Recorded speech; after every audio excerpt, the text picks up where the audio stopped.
MANSA Digital Initiative, Afreximbank.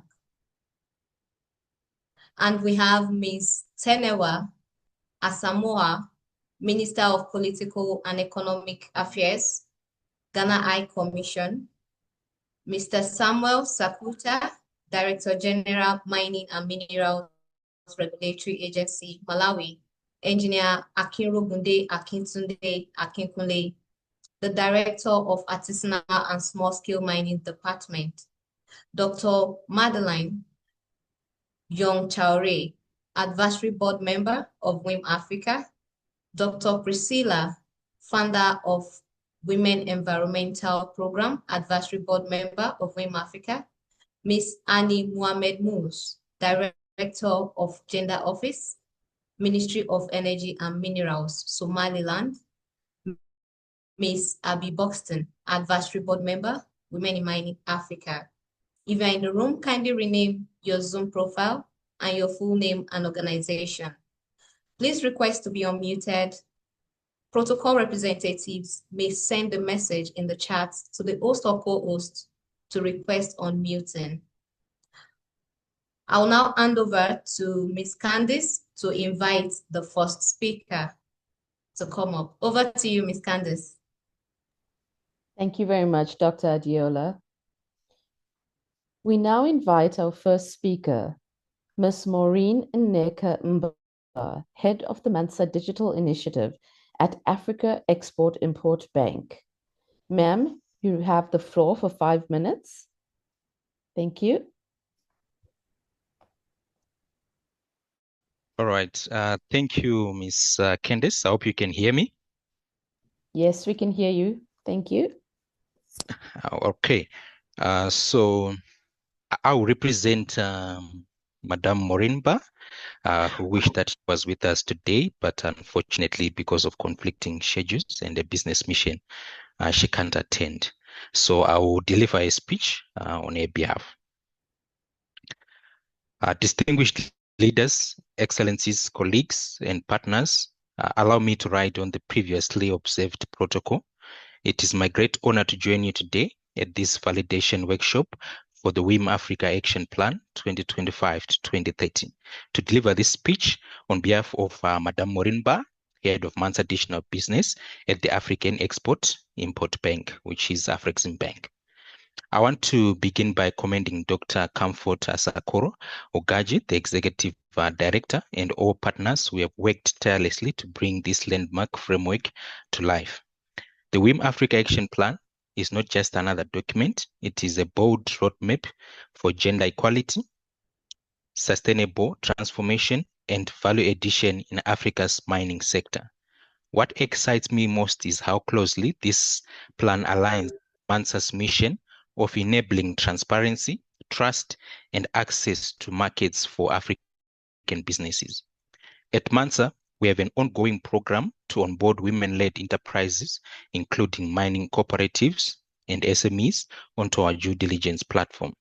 This ensures that they meet global compliance standards, gain visibility, and attract investment and trade opportunities. The action plans focus on women-led mineral value addition, cooperative development, and the Africa Continental Free Trade Area linkages creates the perfect synergy for us to expand this onboarding process.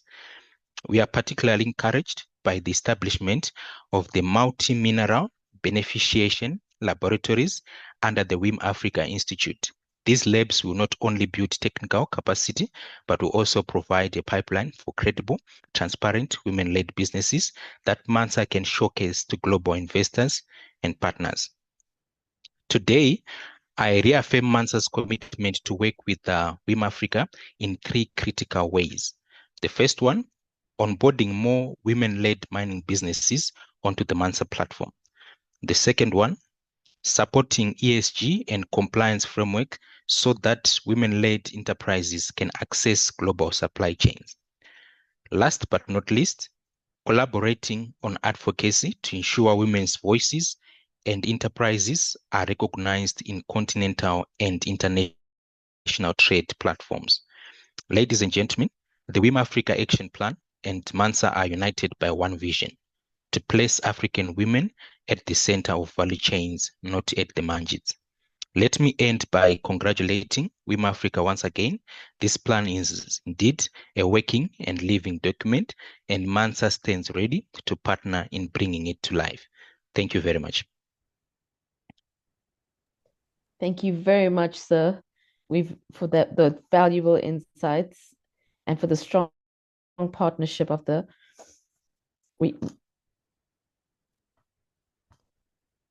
strong partnership. We appreciate your valuable insights. Thank you very much for your input. Okay. Next, we would like to invite our next speaker, Ms. Asamoah. We would like to invite you to come forward, the Minister of Political and Economic Affairs of Ghana High Commission. Please come forward. You have the floor for 5 minutes. Thank you very much.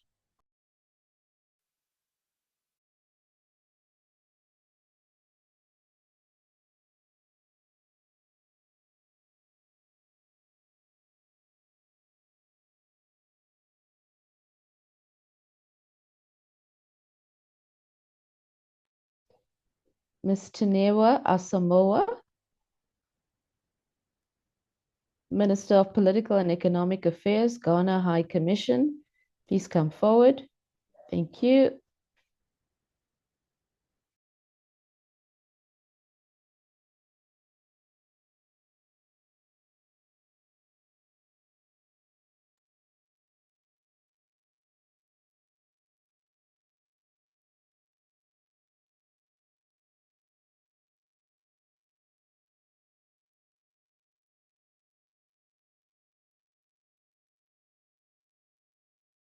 Ms. Candace, I think we can have Mr. Samuel now.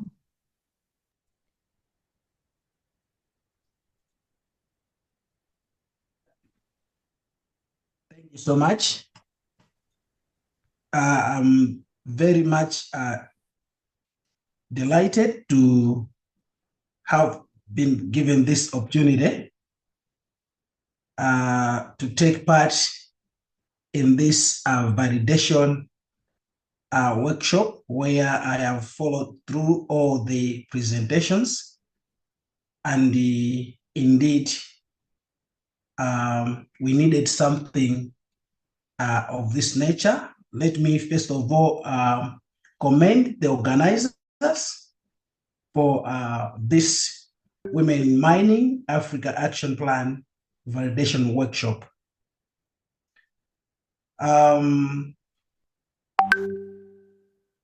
Really, this is job well done, and have to observe all the protocols that have already been observed. And I just also want to acknowledge all the comments and all the participations, all the contributions. I would also allude to all of them that they are very profounding. I have just a few things to say. That the action plan is robust in nature, as it includes critical issues affecting women involvement in the mining sector. For a long time, the narrative has been that women are marginalized in the mining sector in a number of platforms. For example, areas of leadership, decision-making, financial empowerment, technology, and knowledge transfer, among others. But the action plan has done its best to include all these things, whereby through this action plan, we'll see women taking part in decision-making, in leadership, and the economic empowerment, among other things. So I'm very delighted.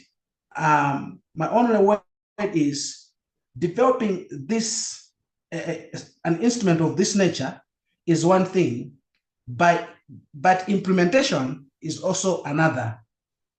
Let me call to the individuals, institutions, and stakeholders to make sure that this action plan is put to practice to benefit our women in Africa. Thank you so much. Okay, thank you very much, Mr. Sakhuta, for sharing your perspective on regulatory frameworks and mining development in Malawi. We really appreciate your insightful contribution. Thank you. We will now hear from Engineer Akitunda, Director of Artisanal and Small-Scale Mining Department. Engineer Akitunda, please go ahead. Thank you.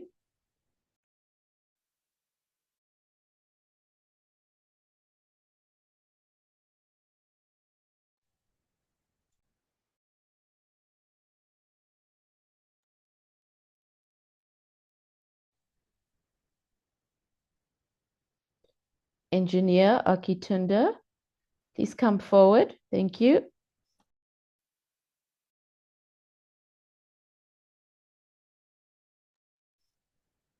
Okay, thank you very much. We will now hear from Dr. Madeline R. Young-Touré, Advisory Board Member of WiM-Africa. Dr. Young, you may please proceed. Thank you very much.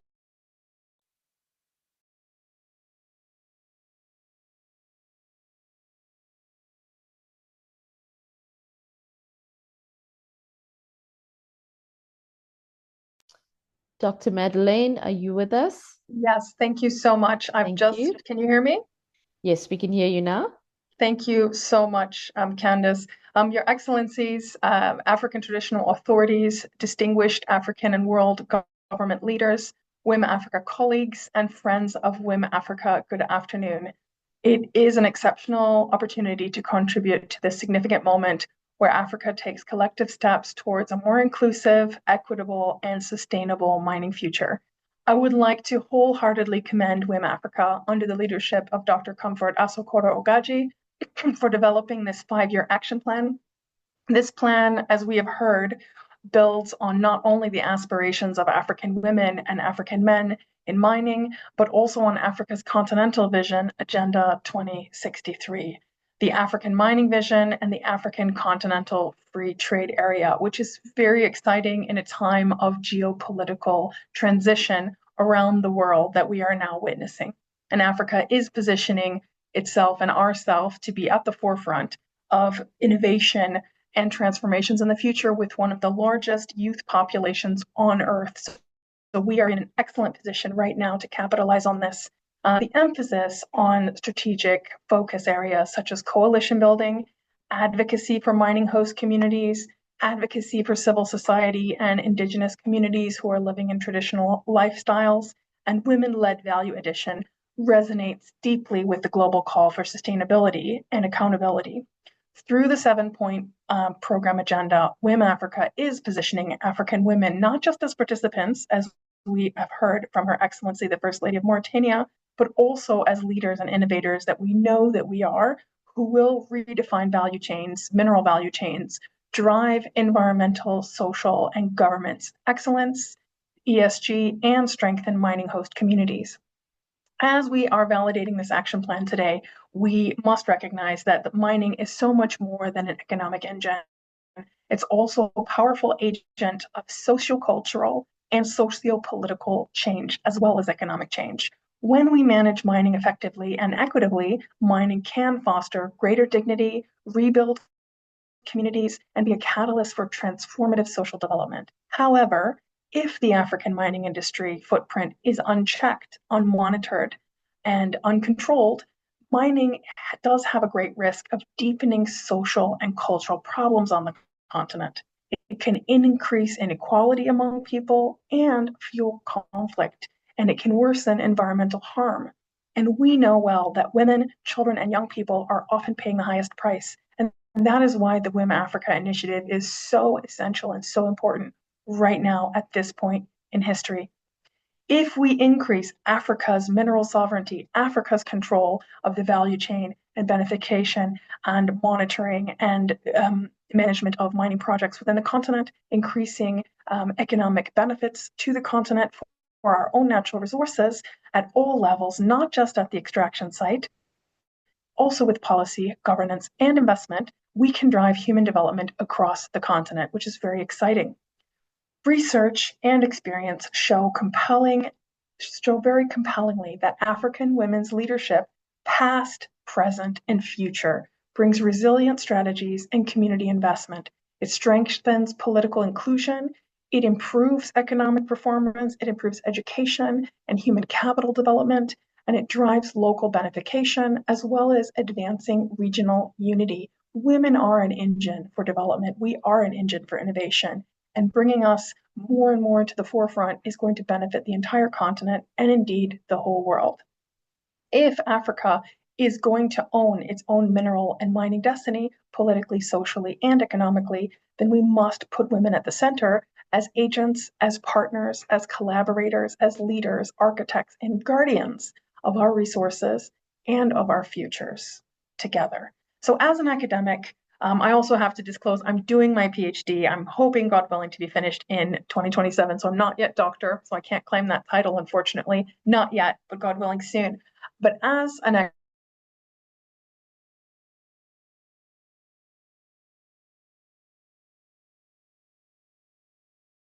me and the other generations, first, second, third, fourth, 100th generation people of African heritage, it is really positive that we come together to support people on the continent and globally to bring those of us of African heritage back into attention to see these new innovations that WiM-Africa and other organizations are leading. So I want to affirm my full support for this vision. I really hope the action plan is going to be a living framework that continues to evolve with our shared efforts. It's rooted in fact, rooted in data, rooted in science, rooted in lived experience of African civilizations. And I'm really proud to stand with WiM-Africa in ensuring that African women, young people, men, people of all ages are at the center of Africa's sustainable and equitable mining transformation on the continent and for climate preservation, because Africa is also one of the most magnificent landscapes on Earth. So let's help work together to see WiM-Africa's initiative really boost development into the future. Thank you so much, everyone, and thank you so much, WiM-Africa. Thank you very much, Dr. Young, for that insightful and inspiring remarks and academic perspective that enriches our vision. We really appreciate your contribution. All right. Our next speaker is Dr. Priscilla Mbarumun, founder of the Women Environmental Program and advisory board member of WiM-Africa. Dr. Priscilla, the floor is all yours.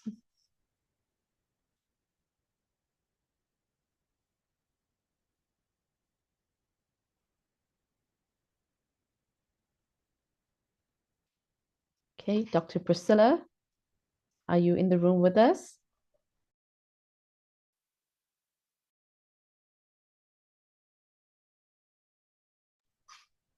Okay, we will now move on to the next speaker. I think Dr. Priscilla is in the room. Okay. Can the host unmute her? I hope she's not having a challenge with that. She has been unmuted. You can speak now, Dr. Priscilla.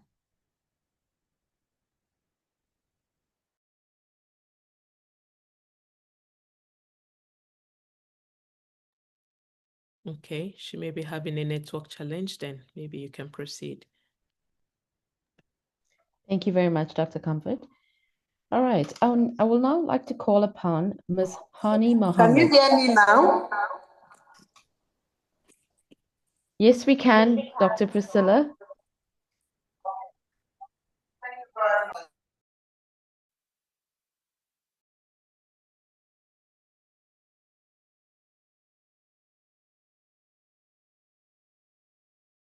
Could we please unmute Dr. Priscilla? Thank you.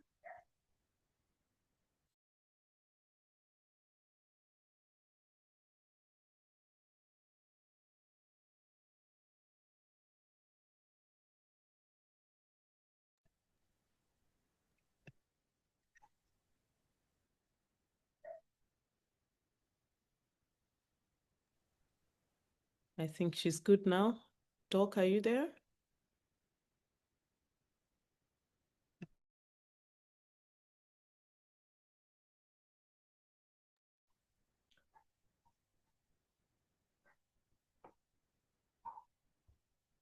We may have to move quickly because of time. Maybe we come back to you, Dr. Priscilla, later on. Okay. Yeah. All right. Thank you very much, Dr. Comfort.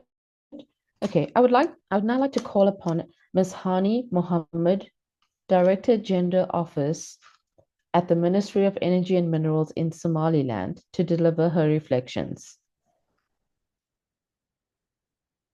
Ms. Hani Mohammed.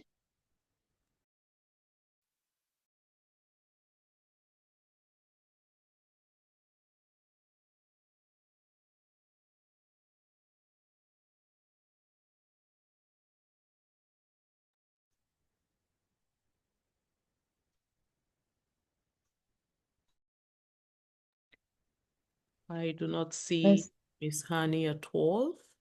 Okay. Yeah. All right, we'll move on to the next speaker. Thank you. All right, to close this segment, we would now like to invite Ms. Abby Buxton, Social Impact Consultant and Advisory Board Member of WiM-Africa, to give her remarks. Abby, could you please proceed? Thank you. Thank you very much. Good afternoon, distinguished guests, partners and colleagues, all the incredible volunteers and experts who give their time to make WiM-Africa such a success. It's an absolute pleasure to be here. I'm Abby Buxton. I'm an independent social impact consultant, and I specialize in gender-based violence in the mining sector. I'm also incredibly proud to be a member of the WiM-Africa Advisory Board. The journey that WiM-Africa has been on the last year alone has been amazing. And this action plan is testament to the knowledge, the ambition, the passion of the people who continue to make this possible. Gender-based violence is a pervasive reality across the world, in our societies, our communities, our workplaces, our streets, and our homes. But the mining sector has a number of unique characteristics within its culture, its ways of operating, its impacts on local communities, remote locations, male-dominated workforces, and where the abuse of power is too often a daily reality, which pose a particular threat to women and girls, but also men and boys, and heighten the risk of gender-based violence. Gender-based violence is driven by two things: structural and systemic inequalities, inequality on the basis of sex, gender, ethnicity, ability, rank, religion, and harmful gender norms, those that tolerate, endorse, and perpetuate the abuse of power, often of men over women. And what I love about the vision and planned impact of WiM-Africa is that it tackles both of these. We know that more empowered, better educated women with skills and economic opportunities are less likely to experience gender-based violence. We know the power of digital and media influence in shaping gender norms and beliefs and tackling the harms that can perpetuate gender-based violence. We are increasingly aware of the links between climate change and gender-based violence. Women who have experienced climate disasters are twice as likely to experience intimate partner violence. We know that we need more data and research that is community-led, survivor-centered, ethical, and rigorous, to advocate for and to build better policies and more informed action on GBV. I'm working with the International Institute for Environment and Development, looking at the data we need to tackle GBV in the mining sector. And I very much look forward to partnering and collaborating with WiM-Africa on this. We know that laws and policies that are consistently enforced are major drivers of corporate action and accountability for gender equality. And we really need better laws on GBV. And we know that when women work together, when we collaborate, when we are in community, we are unstoppable. And these objectives and targeted impacts are embedded across WiM-Africa's 7-point program agenda. And it's in the delivery model that WiM-Africa has real strength. GBV is context specific. The inequalities and norms that perpetuate GBV are unique to a society, a community, and sometimes even a household. WiM-Africa's national and community-based chapters work across those levels to ensure impact from the individual to the continental level. GBV is personal and it's highly intersectional. By giving voice to young, old, different education levels, different seniorities, large-scale miners, small-scale miners, artisanal miners, we will be better able to understand the perspectives and lived experiences of all these women across the sector and thereby take better action and design better policies. And GBV requires coordinated sector and country-wide action. The WiM-Africa platform, together with the 5 directorates, will see a level of coordination across strategy, programming, policy, communication, and operations that we've never seen before. Embedding GBV within each of these in big and small ways will have significant impact. WiM-Africa has my full support, and I look forward to engaging through knowledge sharing, partnership, collaboration, and advocacy for the work across this action plan. As an advisory board member, I would love to see all the partners and people on this call drive implementation of this agenda, and remember that even in small actions, we can have a huge impact. Thank you so much for your time. Thank you very much, Abby. We really appreciate your output on gender-based violence. Thank you so much. This concludes Priscilla session. is here. Yes, Dr. Priscilla, I think we should let you speak now.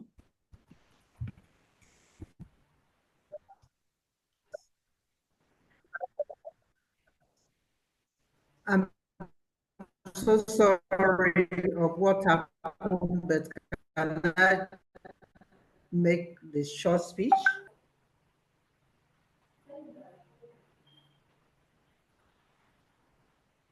So can I go ahead, please? Yes, please go ahead, madam. Thank you very much for the opportunity.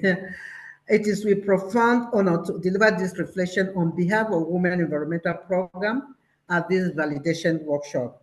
This gathering reflects our resolve to build a mining sector that is inclusive, sustainable, and transformative for women across Africa.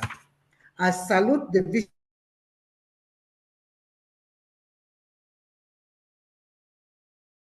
of Asfour. From the Secretariat and Directories to national chapters and volunteers, your dedication has built a movement rooted in dignity, justice, and opportunities for African women. WiM-Africa's Action Plan, which incorporates cooperatives, beneficiation source, policy, advocacy, climate resilience, leadership, fellowships, and the research and data hub, is essential for reshaping Africa's development trajectory. This action plan envisions women as leaders, innovators, and drivers of industrial transformation. With the right tools, policies, and assets, women can transition from survivor mining to thriving, value-driven enterprises. This vision requires collective responsibility. Governments, private sectors, civil society, and communities must unite to make this plan a living reality. WiM-Africa's agenda is continental in scope, but local in impact. Every chapter and cooperative has a role in creating safe, climate resilient mining communities. On behalf of the Women Environmental Program and as a board member, advisory board member, we resolve as an organization that Women Environmental Program will support Women Environmental Program reaffirm to lend our expertise to gender center, to keep gender central, mobilize networks and partnerships, and to serve as an advocate and ambassador for women miners. At the Women Environmental Program, we have for over a decade now seen how environmental sustainability and gender equity go hand in hand.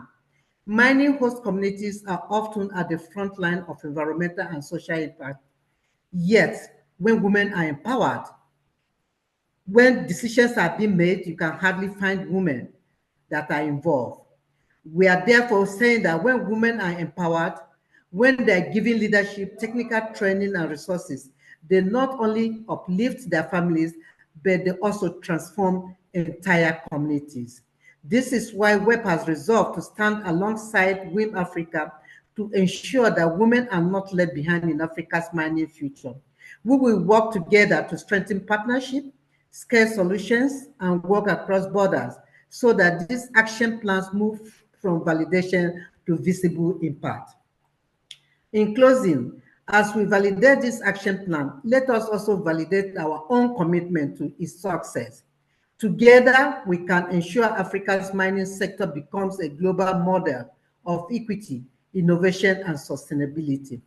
Congratulations to WiM-Africa on this milestone. Together we stand, and together we shall change the narratives.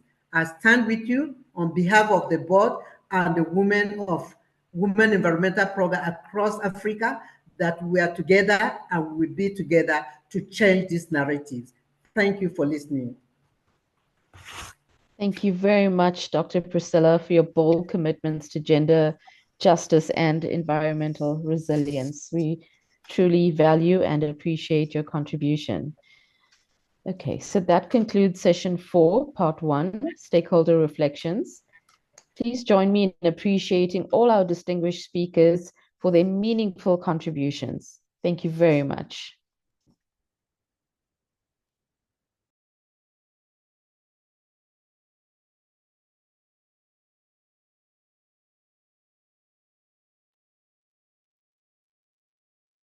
Thank you very much, Ms. Candace. We now move to section 5, which is stakeholders reflection, part 2. We have a distinguished lineup of speakers representing government institutions, Continental Federation, international NGOs, and thought leaders in responsible mining. May I kindly call the following names? Mrs. Nonye Ayeni, Chief Executive Officer of the Nigerian Export Promotion Council. We have Mr. Frederick Nonde Jr., the Vice President, Administration, African Continental Free Trade Area, AFCFTA, the Young Entrepreneur Federation of Ghana. Dr. Oji, Executive Secretary, Nigeria Extractive Industries Transparency Initiative, NETI. Ms. Winifrada Kanwa, Senior Project Manager, Solidaridad, East and Central Africa, Tanzania. Ms. Natasha Nzingo, the Impact Facility, Kenya. Ms. Christy Disney-Buckney, Law and Policy Director, Initiative for Responsible Mining Assurance, HAMA, United Kingdom. Dr. Matondo Ezrela, Advisory Board Member, Women in Mining Africa. Ms. Marie Fernandez, President, Gender-Based Violence Association, Cape Verde. If you're in the room, kindly request to be unmuted now. We also request that you rename your Zoom profile with your full name and institution so we can acknowledge you appropriately. Protocol officers may also chat the host or co-host for assistance if required. Now let us begin this session. Our first speaker is Mrs. Nonye Ayeni, the CEO of the Nigerian Export Promotion Council. Madam, if you are in the room, you have the floor and you have 5 minutes.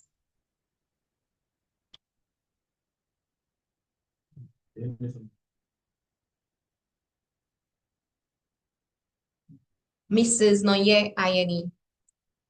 Okay, I was just notified that she would join us shortly.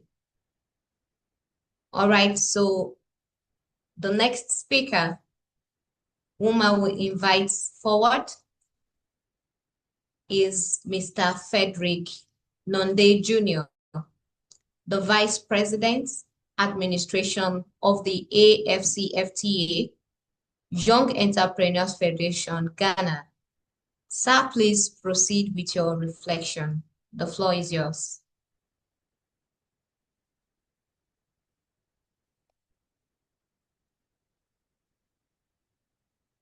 An unmute notification has been sent to you, sir. You're welcome. Okay, thank you.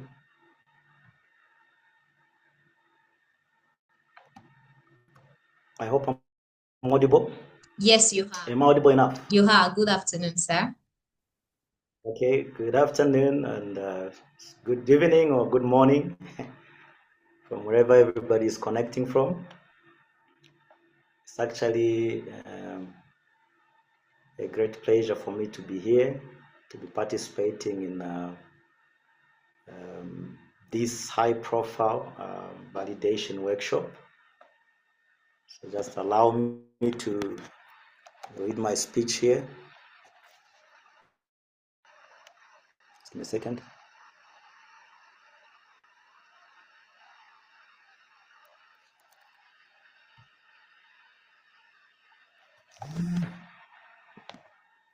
Okay, so thank you so much, distinguished leaders of Women in Mining Africa, esteemed representatives of the African Union, development partners, government officials, fellow stakeholders and colleagues across Africa's mining and entrepreneurial ecosystem. Once more, good afternoon, good morning, or good evening from wherever you're connecting. It is indeed an honor to share this platform with you distinguished colleagues today as we participate in this momentous occasion. Allow me to say that on behalf of the AFCFTA Young Entrepreneurs Federation, I would want to commend Women in Mining Africa for presenting this bold and visionary 5-year action plan. This roadmap is not only about mining, it is indeed about women's and youth's leadership, inclusive growth, and unlocking Africa's potential in ways that directly touch our communities. Across Africa today, we're talking 465 million young people that are actively seeking employment and empowerment opportunities. Equally, out of Africa's almost 700 million women, which is half the African population, that indeed is a significant proportion that remain excluded from high-value sectors like mining, despite being central to household and community livelihoods. The gender gaps are quite clear. Allow me to cite the case of Zambia. You'll be interested to know that women hold only about 1% of large-scale mining licenses and none of the gemstone licenses as we speak. Even in small-scale surface mines, while women make up about 30% of workers, ownership and decision-making remain dominated by men. At the continental level, women account for close to 30 to 50% of the artisanal and small-scale mining workforce, but less than 10% of mining entrepreneurs or license holders, showing both their resilience and the scale of exclusion. The action plan could not be more timely. Under the AFCFTA, our continent is breaking down barriers, connecting markets, and creating opportunities. And Women in Mining Africa ensures that women and youth are not left behind in this historic integration process, especially in mining value chains. Talk of gold and gemstones in West Africa, cobalt and copper in Central Africa, diamonds in Southern Africa. The opportunities are indeed vast. But to seize them, we must support women-led cooperatives, SMEs, and innovators in the value chain, while ensuring youth have platforms for training, enterprise incubation, and leadership. At AFIF, with our headquarters in Accra, Ghana, and 33 chapters across Africa, plus 5 in the diaspora, we stand ready to collaborate with Women in Africa, Women in Mining Africa, We already have an MOU in place, and after this validation exercise, we will intensify joint action, particularly in connecting women-led enterprises to the FCFTA trade corridors. Secondly, offering youth mentorship, skills development, and enterprise incubation. And lastly, advocating for fair access to concessions, finance, and technology. In closing, let me emphasize, Women in Mining Africa Action Plan, simply adopted, is a continental call to action. It is a living framework requiring all of us to turn commitments to impact for women, youth, and our communities. On behalf of AFIF, I reaffirm our support, our partnership, and our readiness to stand with women in mining Africa in delivering this vision for a prosperous and inclusive Africa. I thank you very much. Thank you, Mr. Frederick, for that thoughtful reflection. Next, we have Dr. Orji, the Executive Secretary of the Nigerian Extractive Industries Transparency Initiative. Dr. Orji, if you're in the room, you have the floor.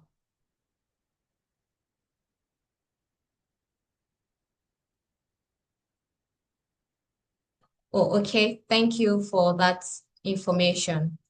Moving on, I would like to invite Ms. Winifreda Kanwa, the Senior Project Manager of Solidaridad East and Central Africa, Tanzania. Ms. Kanwa, you have the floor. Please go ahead. Okay, thank you so much. My name is Winifreda Kanwa, a Senior Project Manager for Solidaridad East and Central Africa, based in Tanzania. Good afternoon, delegates, colleagues, members of Women in Mining Africa, government leaders, and development partners.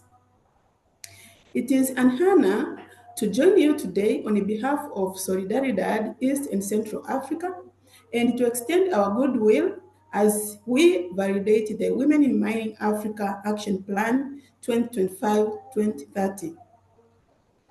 At Solidaridad, we believe that sustainable development in Africa's mining sector must place women and host communities at a very center. Across Tanzania, Kenya, Uganda, and the wider Eastern and Central Africa regions, we have witnessed firsthand the challenges women face in accessing fair markets, safe working conditions, and opportunities for value addition. This is why we commend Women in Mining Africa for developing such a comprehensive framework, one that not only speaks to gender equity, but also to inclusive value chains, beneficiation, and host community transformation. The 7-point program agenda resonates strongly with Solidaridad's own programs in sustainability and community development. The focus on women-led mineral value addition is critical. By establishing beneficiation labs, which we have heard from our director, Women in Mining Africa is creating new economic opportunities that will allow women to move beyond artisanal mining into real enterprise. The emphasis on women-only mining zones and cooperative provides much needed safety and structure for women who often work in vulnerable conditions and exposed to gender-based violence risks. Equally, the Next Generation program will inspire the youth of African regions, ensuring that the future of mining is innovative, sustainable, and inclusive. Solidaridad is eager to collaborate with Women in Mining Africa in Tanzania and beyond. We see opportunities to strengthen ESG, means environmental, social governance, and climate resilience programs for mining communities. support cooperative development and link women to fair markets and African continental free trade area, and share technical expertise in responsible sourcing and market access. I would like to congratulate Women in Mining Africa on this milestone. On behalf of Solidaridad, I affirm our support and partnership. Thank you so much. Thank you so much, Ms. Winifreda, for your contribution. We appreciate your presence. So right now, I would like to invite the next speaker for our message, Ms. Natasha Nzingo, the Client Engagement and Mining Engineering Officer of the Impact Facility. If you're in the room, the floor is yours. Yes, I'm present. Can you hear me? Loud and clear, you're welcome. Thank you. Good afternoon, good evening, or good morning, distinguished leaders, colleagues, and friends of Women in Mining Africa. My name is Natasha Nzingo, and I am a mining engineer and a proud representative of the Impact Facility. And as a young mining engineer, I remember my first experience visiting an artisanal and small-scale gold mine, and I was truly humbled and inspired. I was surprised by the number of women just working very hard, and if not harder than the men that were present, without intimidation, and they were determined to provide for their children. And this experience has shaped my belief that mining must create opportunity, not just for a few people, but for everyone. And it's because of this that I am truly honored to share in this historic moment as Women in Mining Africa. Your action plan for 2025 to 2030 has already now been brought to validation. And we, as at the Impact Facility, we have a very simple mission. We transform mineral wealth into community prosperity. And we have programs in Kenya and in Tanzania where we are working with gold miners, and in the Democratic Republic of Congo where we work with artisanal cobalt miners.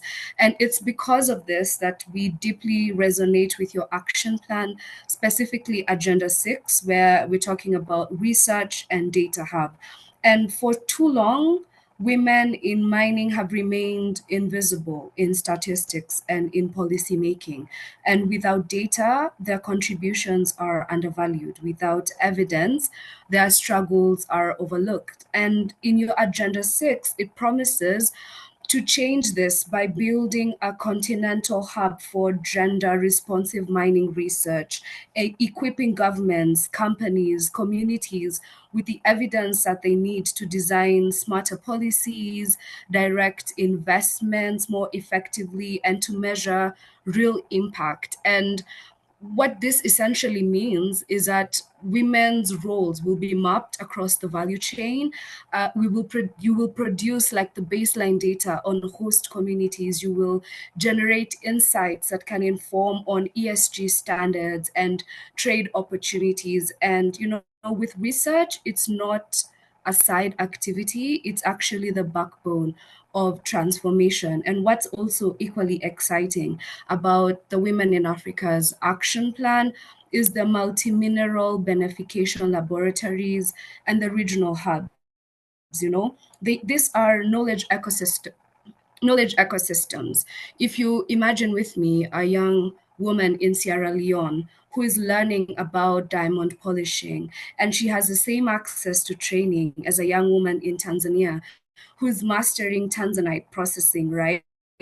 And they're turning all these precious stones into world-class jewelry, and it's increasing the pride of her community into, this is what the global markets are experiencing. If you imagine with me that researchers, cooperatives, policymakers will be using these labs to test, to innovate, to expand Africans' value chain. And as a mining engineer and as a woman, and I'm still walking in this path, I know that transformation is not just about minerals, it's about the people, especially women. It's about us being seen, being valued, being equipped to lead. And so on behalf of the Impact Facility, I'd like to congratulate the Women in Mining Africa for chartering such a bold and visionary course. Your action plan is bringing together critical standards like there's ESG, there's climate resilience, there's cooperative development, there's digital advocacy, and all this, you're bringing them into a single continental framework for change. And so we would like to wish Women in Africa Mining and all your chapters and your partners every success and meaningful impact over the next 5 years as you bring this plan to life.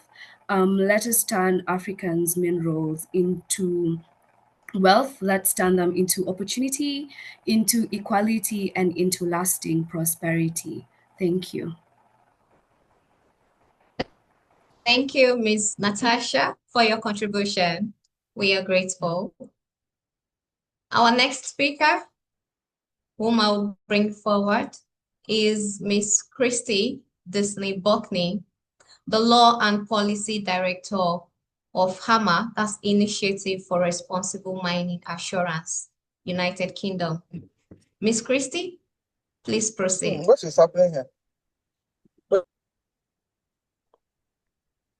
Thank you so much for inviting Irma to participate in this incredible event and celebration. I am very pleased on behalf of Irma to join Women in Mining Africa in support of the 2025-2030 Action Plan. IRMA is a voluntary international standard and site-level third-party assurance system for industrial-scale mining that is equally governed by 6 houses: mining companies, affected communities and indigenous rights holders, labor, non-governmental organizations, investors, and purchasing companies. And we are proud at IRMA to have Women in Mining Africa as a member.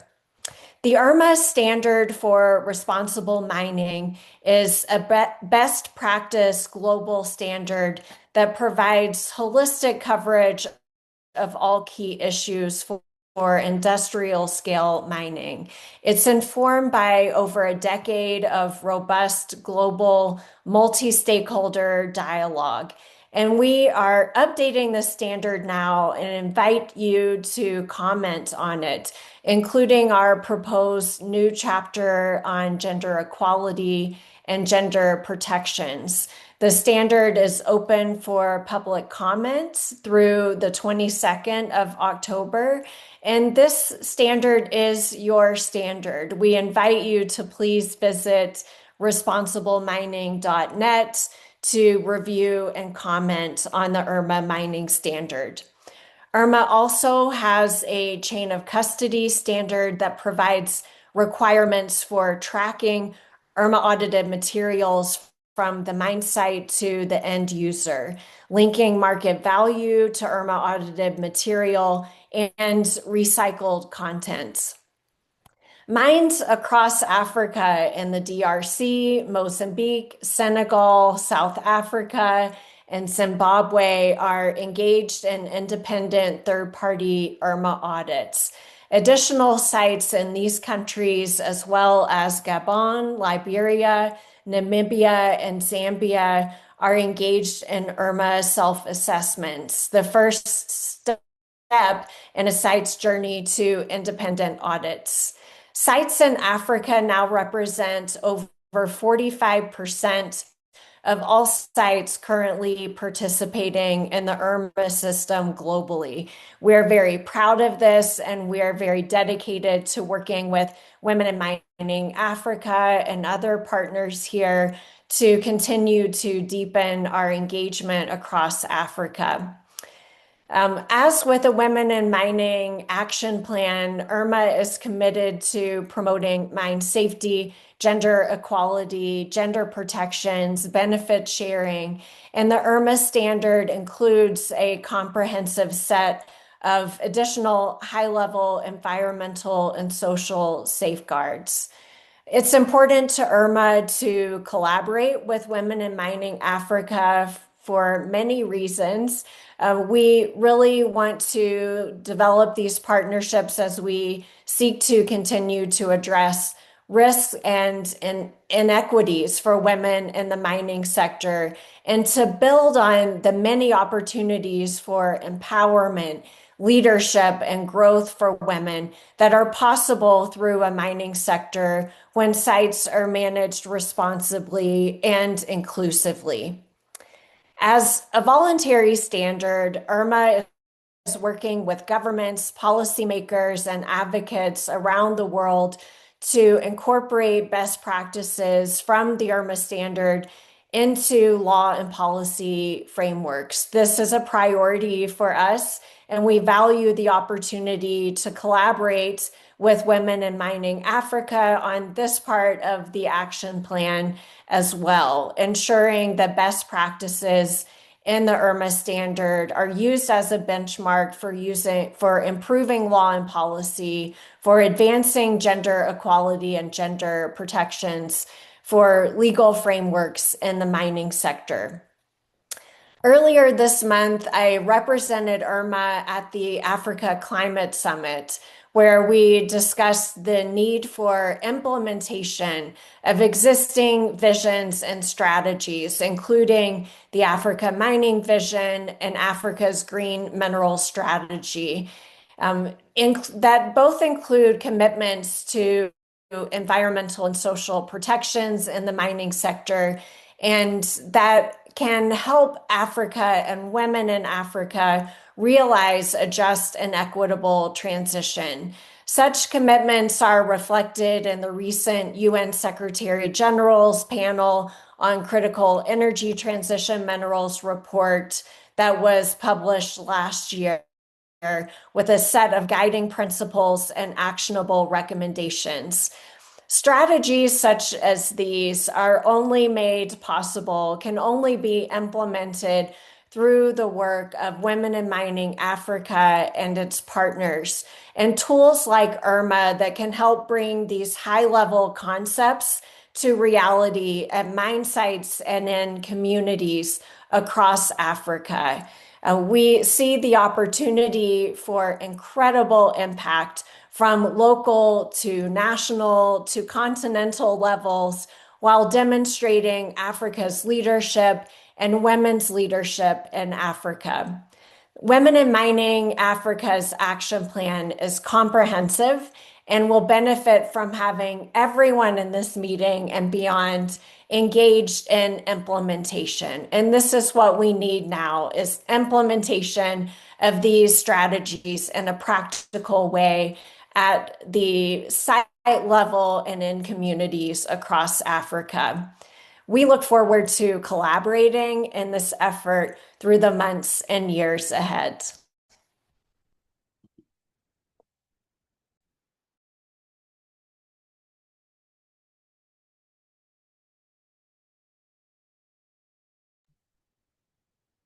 Thank you so much for that insightful contribution. We really appreciate you at HAMA and the good work that you're doing. Thank you once again. All right, so I would like to invite Mrs. Marie Fernandez, the president of the Gender-Based Violence Association of Cape Verde, who will speak to us right now, if she's in the room. I would like to hand over the mic to you now, madam.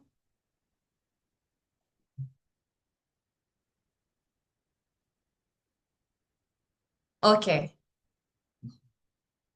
If there are speakers in the room who are expected to come up, perhaps you were outlined in the previous section and you are yet to speak, please send a message to me now, because we'll move on in the event and go into the next session right away, and then we'll be able to come back to you. Also, I see some hands are raised. Please check your chat box. The secretariat have sent the message to you. You need to respond to that so that we can acknowledge you and bring you up.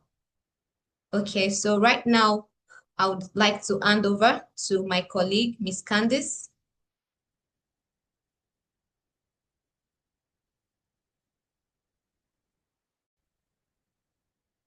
Hello, Candice. Hi, Dr. Adiola. All right. Excellencies, distinguished leaders, and participants, before we proceed, let's take a quick 2-minute pause to refresh ourselves.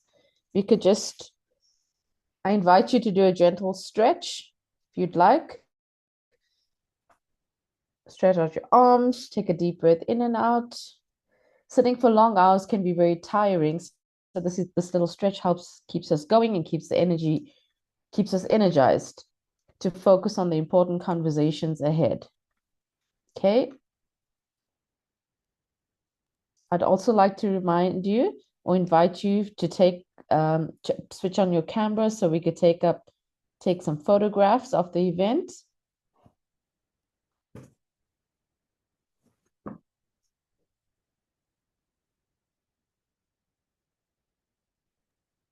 Admin, you can stop sharing the screen.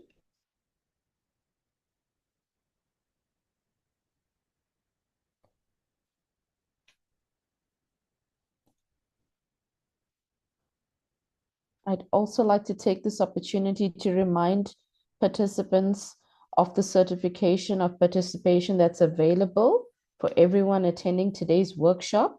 You can obtain your certificate by scanning the barcode, which will be showed soon on your screen, or by clicking the link that's shared in the box. Please note that your certification is specifically for participants. A different certificate of recognition will be issued for our distinguished speakers and special guests. Thank you.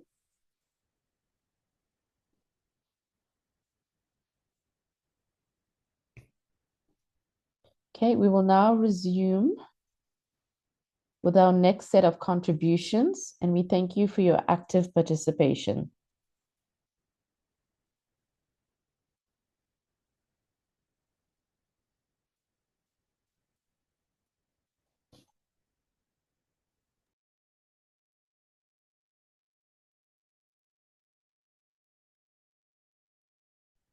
Distinguished participants, pleased to inform you that we are now at the part 3 of our stakeholders reflection.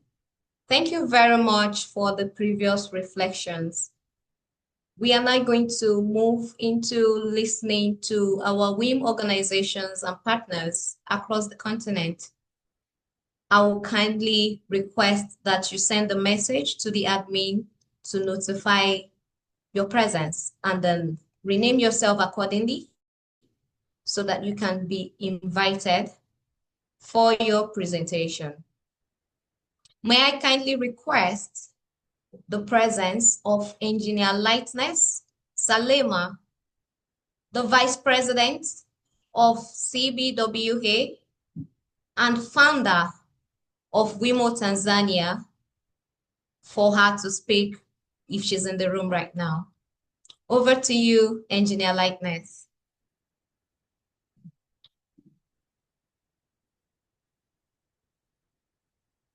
Okay, very quickly, I would like to move on to our next speaker for this session, Ms. Patricia, the chapter coordinator of the WiM-Africa National Youth Empowerment Namibia chapter, to share our reflection.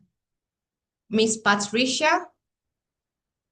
Can you hear me? Loud and Hello? clear. Over to you, madam. Okay, thank you very much. I've been called, I'm Ms. Patricia Kurbas from Namibia, representing the National Youth Empowerment chapter. Good afternoon, ladies, the excellencies, the colleagues and friends of WiM-Africa. Please allow me to acknowledge the protocol as it has been established in the welcoming remarks. It's my honor and privilege to share reflections on behalf of the many young women and men who are determined to see a new face of mining sector across our continent, Africa, and the world at large. Let me start off by highlighting the next WiM agenda. Young people are Africa's largest resource, and yet too often they remain outside of the decision-making spaces. The action plan recognizes this by investing in mentorship, fellowship, and internship that gives young women and men opportunities to step into leadership roles in our respective communities in Namibia and across Africa. This is a game changer. It tells every young woman and men in mining host communities that their future is not limited to survival only, but extends to leadership and ownership. Fellow members, please allow me to take you briefly through Namibia National Chapter called National Youth Empowerment WiM-Africa Chapter. The type of chapter, as the name already indicates, the focus is on youth and it's youth-led. The type of chapter we chose is for youth, and additionally, gender advocacy for male engagement. The focus areas: legal support and policy advocacy, next gen WiM, future women miner leaders, WiM-Africa Research and Data Hub, and male engagement in gender equity. There's a brief overview of a report by Mr. Mulami and Mrs. Victoria Nampinga. It's about Namibia's untapped resources, analyzing youth unemployment. Namibia has one of the youngest and fast-growing populations in Southern Africa. 62% of the working age adults in the country are between the ages of 15 to 35, age group broadly defined as youth. And projections indicate that the number of 15 to 24-year-olds will double by the year 2020, by the year 2040. It's a worrisome research that has been done. This youthful population constitutes a crucial resource, but without sufficient job prospects, means it is a resource that will remain untapped. 43%, 43.4% of Namibia's youth are unemployed, nearly 3 times as many as the global average.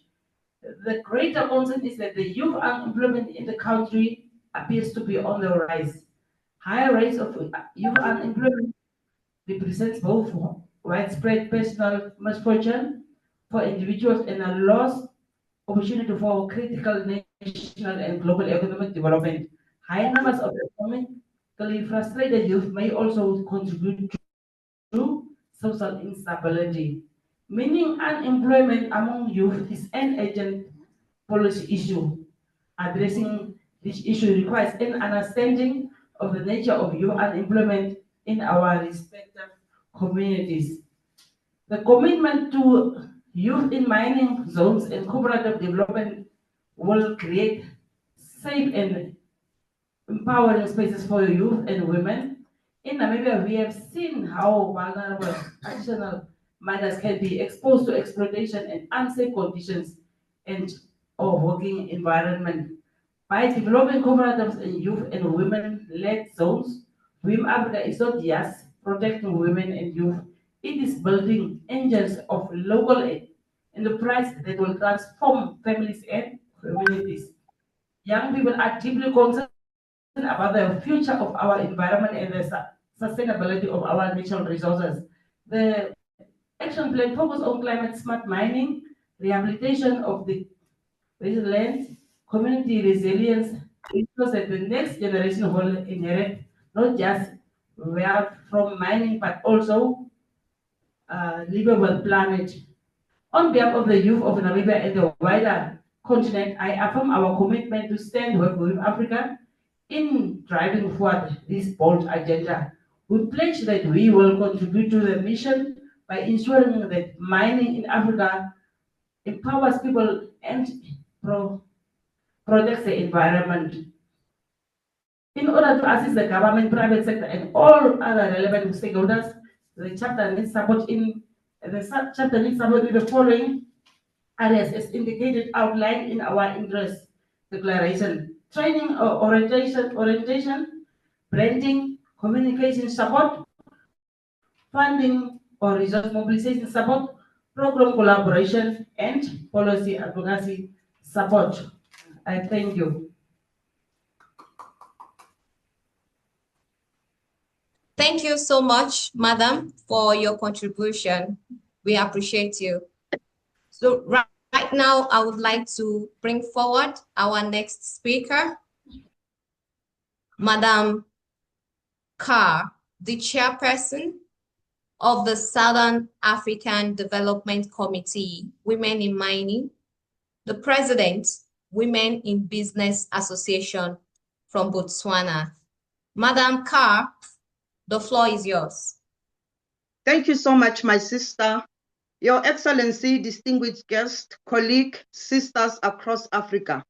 It is with deep honor and pride that I stand before you today as the chairperson of SADC Women in Mining to join hands in the historic moment, the validation of Women in Mining Africa Action Plan 2025-2030. This is not just a gathering, this is not just another gathering on our calendar. It is a continental milestone. It is a reaffirmation that Africans women from diamond fields of Botswana to the gold belts of Ghana, from the copper mines of Zambia to the oil fields of Nigeria are rising together to claim their rightful place in shaping the future of Africa extractive industry. Now the message of solidarity. In our region and Southern African Development Community, women in mining have a long faced unique challenges.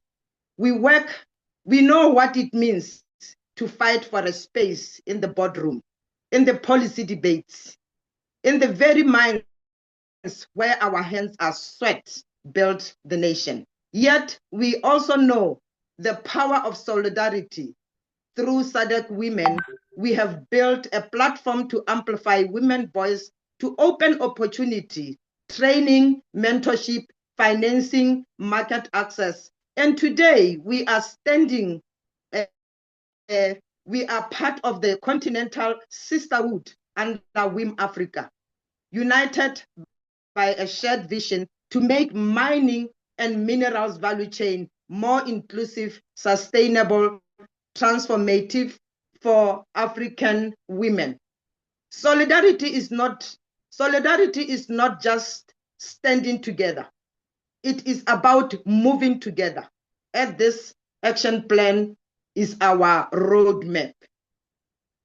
The Harare executive meeting that we had last week at the SADC white paper, only last week on the 16th to the 18th of September 2025, SADC Women in Mining Leadership gathers in Harare, Zimbabwe, for a landmark executive meeting facilitated by the IGF and IISD. Out of that meeting, there was born a SADC Women in Mining white paper, the documents that capture the reality changes, the opportunity of women across our region. Here are the highlights of what we have come upon. 40 to 50% of the artisanal small-scale mining, ASM, workforce in several SADC countries, yet they earn significantly less than men and often lack legal recognition or protection. 15% of women hold senior positions or executive roles in large-scale mining companies across the region. Access to financing remains one of the biggest barriers. Less than 10% of women-owned mining enterprises report ever receiving formal bank loans or investment. Despite these challenges, studies show that when women participate fully in mining value chain, community, income, and social outcomes improves significantly. The white paper does not stop the dialogue. It's a purpose of solution. establishment of regional financial instrument to support women-owned mining business, mainstreaming gender responsive policies in all national and regional mining work frame, creating center of excellency for training and mentorship to prepare women for the opportunity in critical mineral economy. Ensure that under the AFT-FCA, women miners and entrepreneurship are integrated into mineral trade and beneficial value chains. The white paper crafted in Harare is our regional compass. And when they paired with a WiM-Africa Action Plan, it ensures that SADC level realities is fully reflected in Africa continental strategy. Why the strategy plan matters? Why is it matters? WiM-Africa Action Plan 2025-2030 is more than a document. It is a promise. It is a promise to ourselves, to our daughters, to Africa. Let's set out and practice the programs to increase women participation across the mining value chain, to unlock access to finance, market, and new technology, to build knowledge and leadership capacity for women, advocacy and gender-sensitive policy reform. For us at SADC Action Plan, the white paper and two sides of the same, for us at SADC, the action plan and the white paper are sides of the same coin. The white paper gives regional specification, while the action plans offers continental scale of solidarity. Together, they come from powerful twin-track agenda to transform the role of Africans mining sector. A call for commitment. White paper action plan along with the transformation leaves the most to match with the action resources and accountability. This is why today I issue a call to every stakeholders present here today. To our governments, let us commit to policy and budgets that deliberately support women in mining. To our development partners and finances, let us make annual contribution to sustain programs for training capacity, capitals access, and enterprises development. To our private sector, let us open procurement system leadership and pipeline to innovate and space to women. And to fellow sisters in mining, let us continue to organize, to speak with one voice, to drive the transformation we want to see. The vision ahead. With the SADC white paper and the WiM-Africa Action Plan, we are choosing to lead.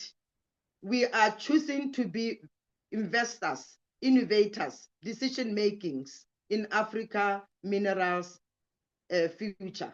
Our dream is not just to extend minerals. Our dream is to extract dignity, opportunity, and prosperity for women, families, and community across Africa. In closing, let me say, no woman, no region, no country be left behind. From SADC to ECOWAS, COMESA, we are stronger when we stand together. On behalf of SADC Women in Mining, I reaffirm a fully support for WiM-Africa Action Plan 2025 with the white paper developed in Harare, and this will be an action plan validated today that has been officially validated by our First Lady. Nothing for us without us. A luta continua. To Dr. Comfort, a luta continua. Let the struggle continue. I thank you so much for this opportunity, WiM-Africa. Thank you so much. Thank you, Madam Carr. Thank you so much, Madam Carr, for that valuable reflections and the strong voice you bring from SADC, Women in Mining, and Women in Business Botswana. We really appreciate it. Thank you. Right now, I would like to invite Madam Anna Wakombe, who is ably represented by Madam Noreen. Madam Noreen, the floor is yours. Good afternoon. My name is Noreen Kidunduhu. I'm the chair for the Association for Women in Energy and Extractives in Kenya, and I'll be sharing remarks on behalf of our patron, Hannah Wangombe. I acknowledge the presence of all guests and distinguished persons and wish to heartily congratulate Dr. Comfort Asokoro Ogaji and team for developing and successfully validating the WiM-Africa Action Plan. It is a privilege to speak on behalf of the Association for Women in Energy and Extractives in Kenya, an organization dedicated to unlocking opportunities for women across the energy and mining value chains.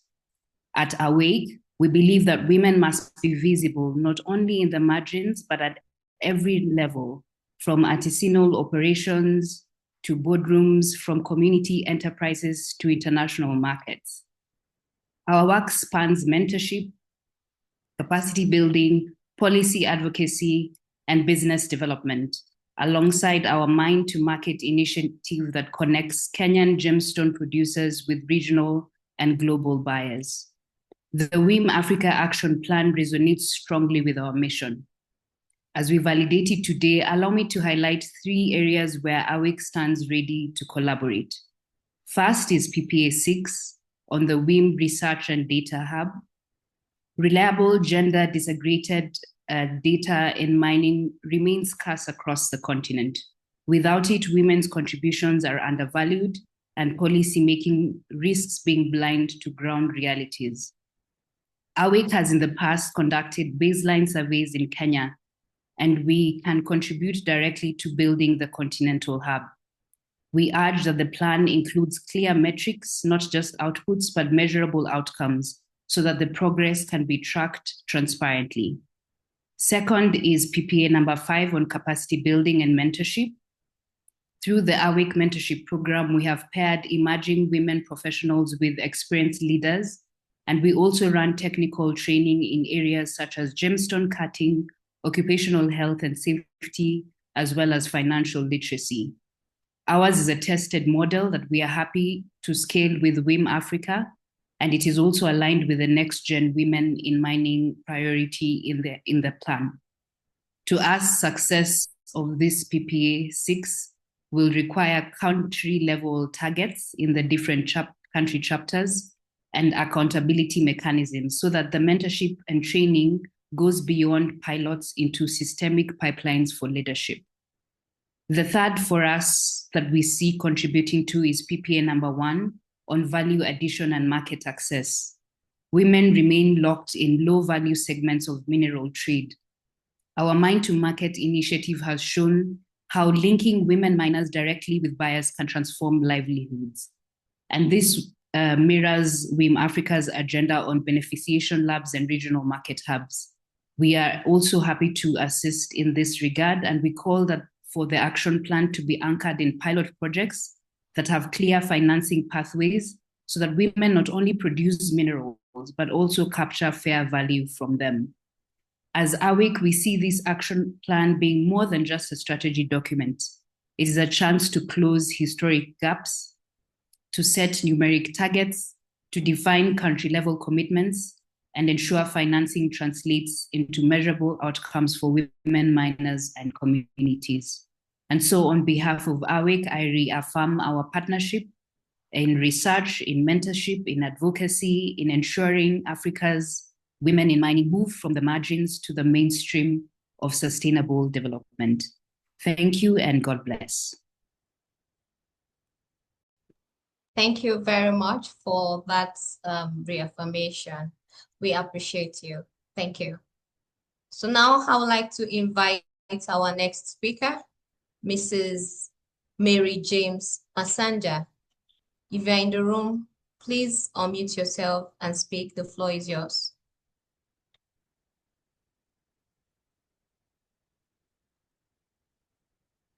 Okay, moving on, I would like to invite Ms. Grace Akinyi, the founder of Women in Mining Kenya.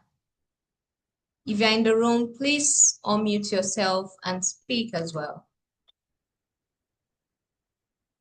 Oh, okay. Thank you for that information.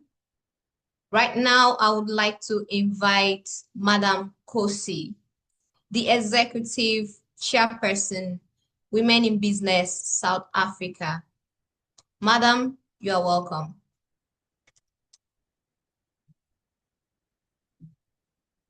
You can unmute yourself and speak now. Hi, thank you. Can everybody hear me? Yes, ma'am, we can hear you. Please go ahead. Thank you. And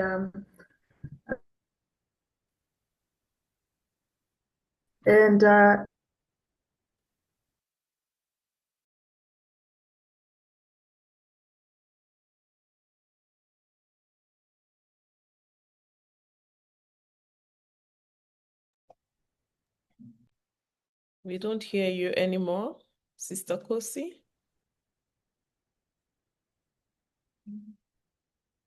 Or is it my own network? Okay, I think it's from my side. All right, maybe if you can reconnect again, Madam Kosi, we would really love to hear what you have for us. Okay, so you can reconnect once your network is steady. Okay, so while we wait for us to join back, we would like to invite Madam Kundai, the Zimbabwe Artisanal and Small Scale Mining Women Miner Association. The floor is yours, madam. Thank you. All protocols observed. To our esteemed guests and partners, we, the Zimbabwe Artisanal and Small Scale Women Miners Association, ZAMSA, would like to extend our heartfelt gratitude for inviting us to validate this workshop for the Action Plan 2025 to 2030 for women in mining Africa.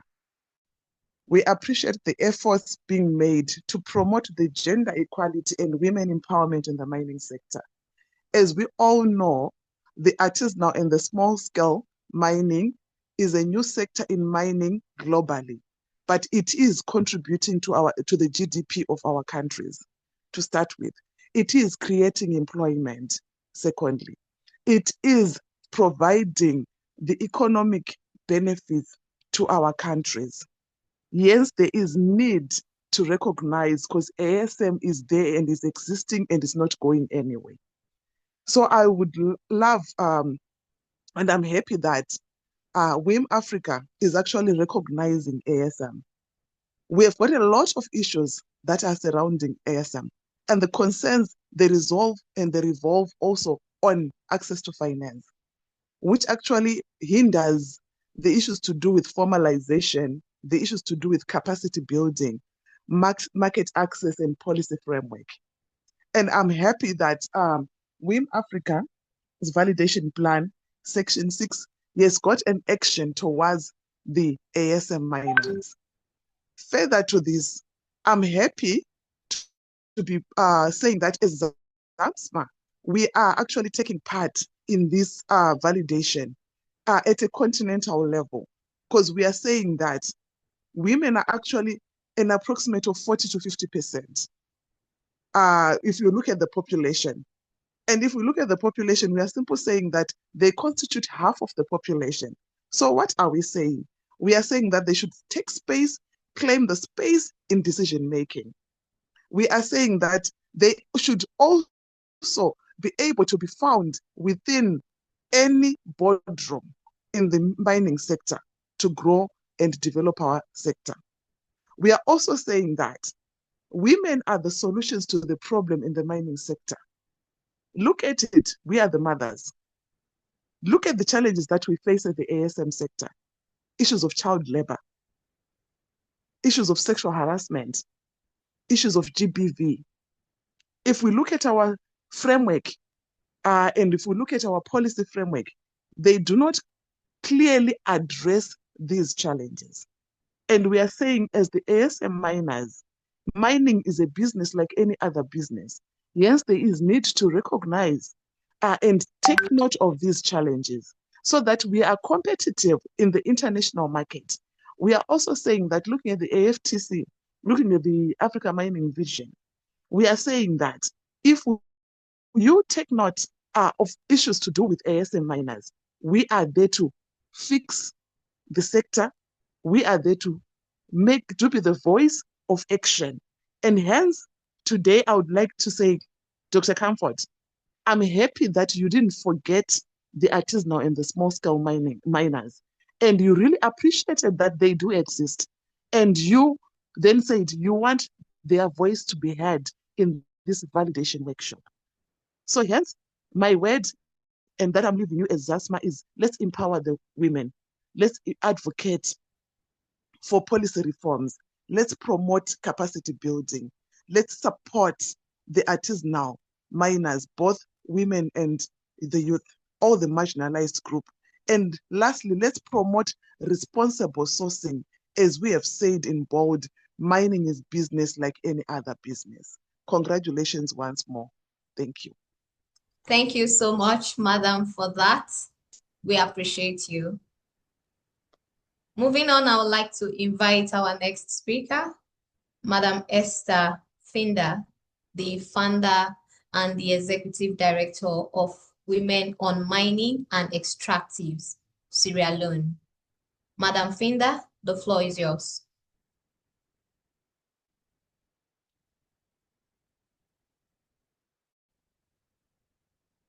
You can unmute yourself and speak now, Madam Esther Kande. Okay. I think she's unable to unmute herself. All right, by the time you are able to do that, I think we'll just take you. All right, thank you. Okay, we have Dr. Oji from the Executive Secretary of the Nigeria Extractive Industries Transparency Initiative. Dr. Oji, the floor is yours. Thank you very much, Dr. Adewale. And my name is Chris Ochonu. I work for the Nigeria Extractive Industry Transparency Initiative, representing the Executive Secretary, Dr. Oji, who was supposed to be at this meeting, but he has to attend to other urgent matters. So I have to stand in for him. It's a great honor to join the validation workshop for the Women in Mining Africa Action Plan. We commend Women in Mining Africa for leading a continental process that gives voice to women, youth, and communities at the heart of Africa's mining future.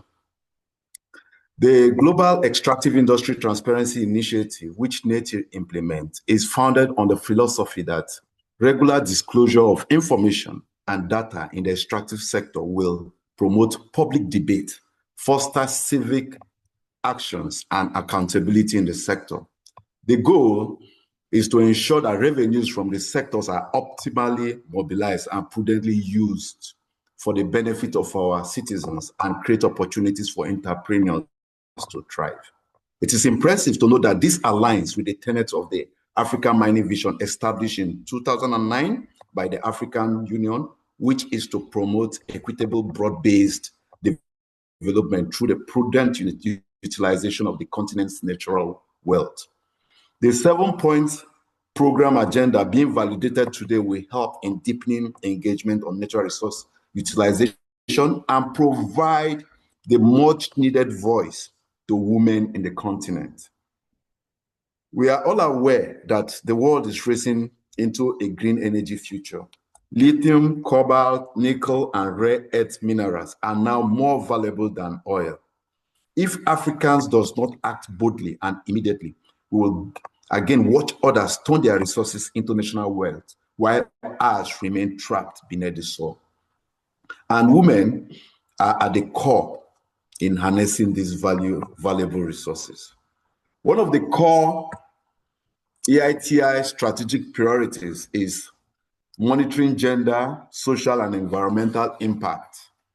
NETI, in keeping with the EITI's mandate on gender reporting, conducted a study on the impact of extractive activities on gender and how gender is reported. The study focused on the impact of mining in our communities through the prism of gender inclusivity and impact. This study looks at the employment, ownership, and decision-making and benefit sharing for women in the mining industry. The study also threw up a number of issues that should be of interest to women in mining Africa, in the promotion of gender inclusivity and diversity in the extractive sector. This includes deprivation and marginalization of women in the employment structure and relegating and limiting them to only ancillary service providers, such as providing drinks and vending snacks in mining sites. Decreased opportunities from land-based livelihoods such as land, water, and forest as a result of mining activities. Maternity leave for women returning from childbirth or caring for children. They end up struggling to regain employment. The practice of payment of benefits, royalties, and compensation to men on behalf of families, leaving the women more exposed to hardship. Mining in the community leads to prevalent cases of girl-child abuses, girl-child early marriage, and girl-child prostitution. Ladies and gentlemen, NETI has initiated aggressive programs to pay special attention to generating reliable data and subsequent engagement to improve women's participation in the mining sector. Our goal is to address the huge gap in gender imbalance in employment, investment, and decision-making in organizations in the extractive sector through empirical evidence based on data and constructive engagement. NETI, with intervention from Ford Foundation, is currently undertaking a study on Nigeria energy transition, economic impacts and implications for mineral resource governance and sustainable green growth. The study highlighted gender imbalance, discrimination, the need to mainstream gender and implement affirmative action in providing opportunities for women participation in leadership and policy making in energy transition implementation institution, among other recommendations. This is in tandem with the gender mainstream agenda being pursued by the current administration and promoted by the Ministry of Solid Minerals Development. NETI has made recommendations on women inclusion in the ongoing bill on the Nigerian Minerals and Mining Bill 2023, being championed by the chairman, House Committee on Solid Minerals, Honorable Jonathan Gaza-Gweru. At NETI, our goal remains to work with your esteemed organization to remove structural barriers that impede women, girls, and other vulnerable groups from participating in sustainable natural resource management and other potential gender impact of extractive activities. On promoting ESG and climate resilient mining practices, the EITI standards evolves to meet the needs of the sector and to ensure accountable and open governance. The EITI strategic priorities seek to respond to the context within which the EITI operates and to ensure that EITI implementation continues to be relevant, responsive, and cost-effective in view of diverse challenges faced by resource-rich countries, while maintaining focus on achieving its core mission. The EITI has identified ESG as one of the core priorities, noting that investment decisions in the extractive sector are increasingly influenced and informed by environmental, social, and governance metrics. We believe that company commitment to transparency and accountability through the EITI, as well as EITI disclosures, can contribute to the evolving framework of ESG reporting and complement other data published by companies and investors. To support this shift, the EITI has clarified and strengthened the expectations for EITI companies and is undertaking regular assessment of company adherence to their expectations. Data from this assessment can contribute to ESG performance and measurements going forward. The EITI success depends on partnerships with like-minded organizations, development partners, and donors. Project-specific funding and collaboration with multilateral organizations and institutions enables the EITI to advance and scale priority policy areas such as beneficial ownership transparency contract transparency, and commodity transparency. I wish to restate that we need to do more to expand opportunities for women in the extractive sector. NETI is ready to offer any support and partnership to help women realize their full potential in this sector. As Women in Mining Africa validates its action plan today, NETI stands ready to collaborate and encourage the team to integrate transparency standards into the 7-point program agenda and ensure that implementation builds trust, equity, and accountability. Once again, congratulations to Women in Mining Africa for achieving this feat. I thank you for inviting NETI to speak at this forum, and we at NETI wish you fruitful deliberation. Thank you very much. Thank you so much. We really appreciate your important contribution from NETI. Thank you.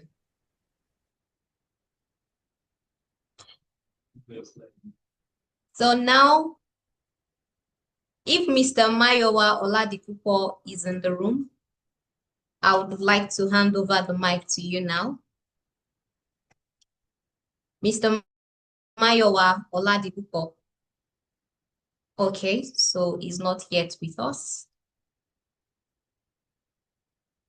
Mrs. Nonye Ayeni, the Chief Executive Director of the Nigerian Exports Promotion Council.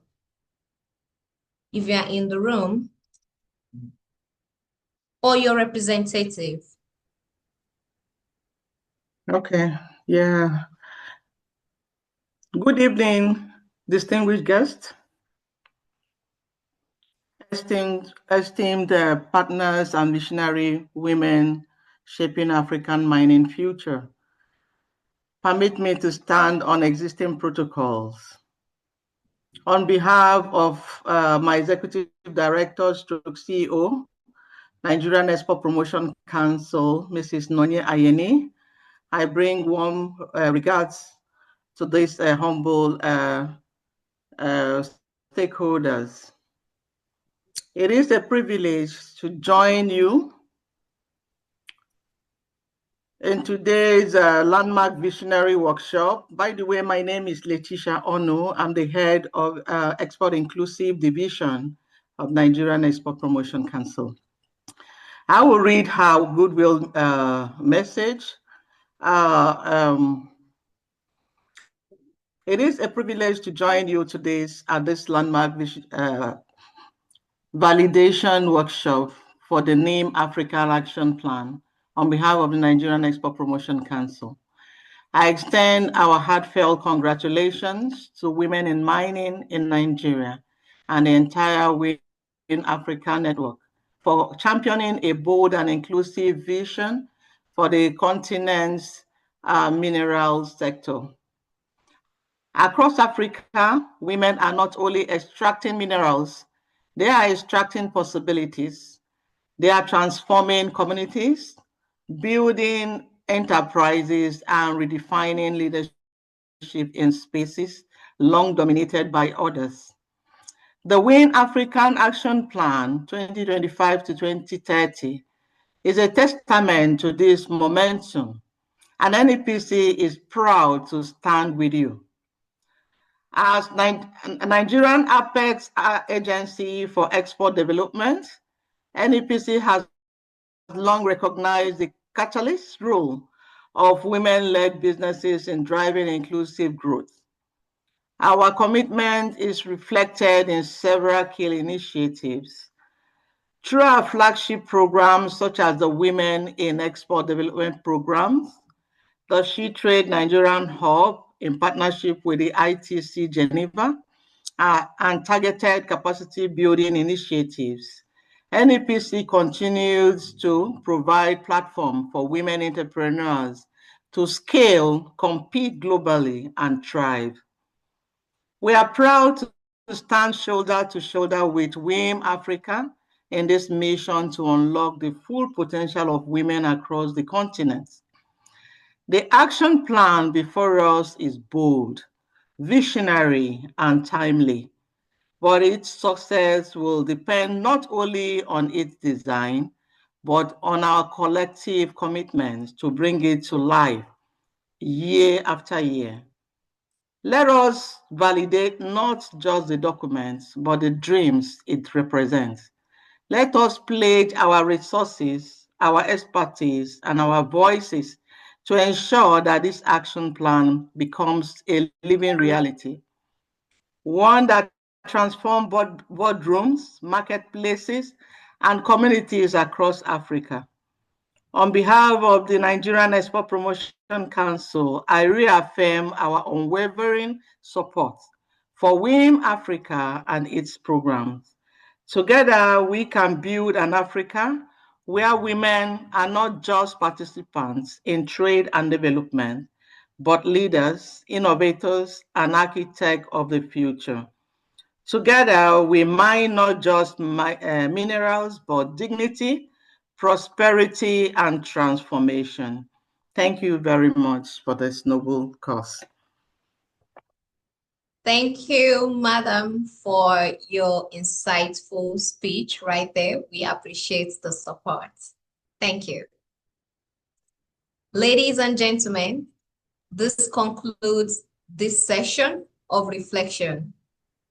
We sincerely appreciate all our speakers for their time and their continued dedication to strengthening women's role in Africa's mining sector. Your voices and actions are what makes this action plan a truly continental movement. Thank you. We will now proceed to the next session, where I will hand over to my colleague, Ms. Candice Naido. Over to you. Thank you, Dr. Adiola. Thank you very much for those inspiring contributions in the earlier session. We will now move on to session 7, the Industry and Allyship Panel. This session brings together professionals and allies from across the mining sector to share their perspectives, highlight best practices, and reflect on how the WiM-Africa Action Plan can drive transformation over the next 5 years. We kindly request that all panelists ensure that they have renamed themselves correctly for ease of reference. And once called, please unmute yourselves. Protocols of distinguished guests, including our amiable First Ladies, may also kindly signal in the chat if assistance is needed. Kindly chat to the host or co-host of the event to identify our special guests in the room. Each speaker will have 5 minutes for their remarks. I invite Mr. Anand Deshmukh, Head of Safety, Health and Environment Community at Africa National Resources and Mines, to kindly unmute and share his reflection. Thank you.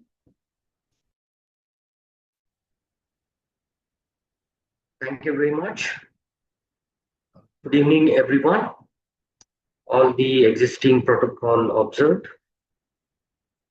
distinguished colleagues and leaders. It is an honor to join you, all of you today, and to contribute to this important conversation on gender and ESG in Africa's mining sector. Across Africa, the mining industry is at a turning point now. If you look at the government, investors, and the communities all around us in the existing projects, they're asking not just about the profitability, but about the responsibility, the inclusiveness, how the company operating on the terms of ESG and the social responsibility, how our industry treats people, protects the environment, and builds the inclusive growth. Now, if you look at this subject, at the heart of this shift is gender. Women are too often excluded from the opportunities in the mining, yet they are essential to making mining more resilient, innovative, and sustainable. The action plan we are validating today, or rather we have already validated now, and sets out a roadmap. Congratulations to the team led by Dr. Comfort. Very well done. It strengthens the women-led mineral value addition, market linkages, and also advance the ESG and climate resilience in the mining and in the host communities. So another great program which I have seen today is the investment in the next generation of the women leaders in the mining. If you see, gender equity is not a side issue at all at this point of time in the mining industry. It is an ESG priority. And what ESG priority is, addressing a gender-based violence, ensuring safe workplaces, promoting women's leadership at workplaces are not only a moral imperatives, but also operational and financial necessities. And the companies, those who are taking care of all these activities, they are attracting the finances, they are attracting the financials, DFIs, financial institutions for the new upcoming projects. Companies that takes gender seriously strengthen their social license, attract investors' confidence. That's for sure. So as a company, for us, it is very important to take gender-based approach at workplaces. I would just briefly highlight what we have done at African Natural Resources and Mines Limited. We have recently in 2024 started the Women Forum. It was inaugurated officially at our site and our company, where all our women employees, they are part of it. Periodical training for the women's, capacity building for the women's are being done regularly.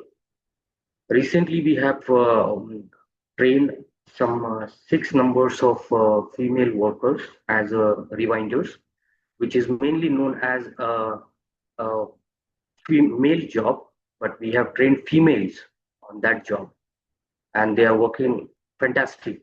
Their output is fantastic. So you can imagine, if you train women, they can do wonders. Total, as of now, we have 141 women working with us.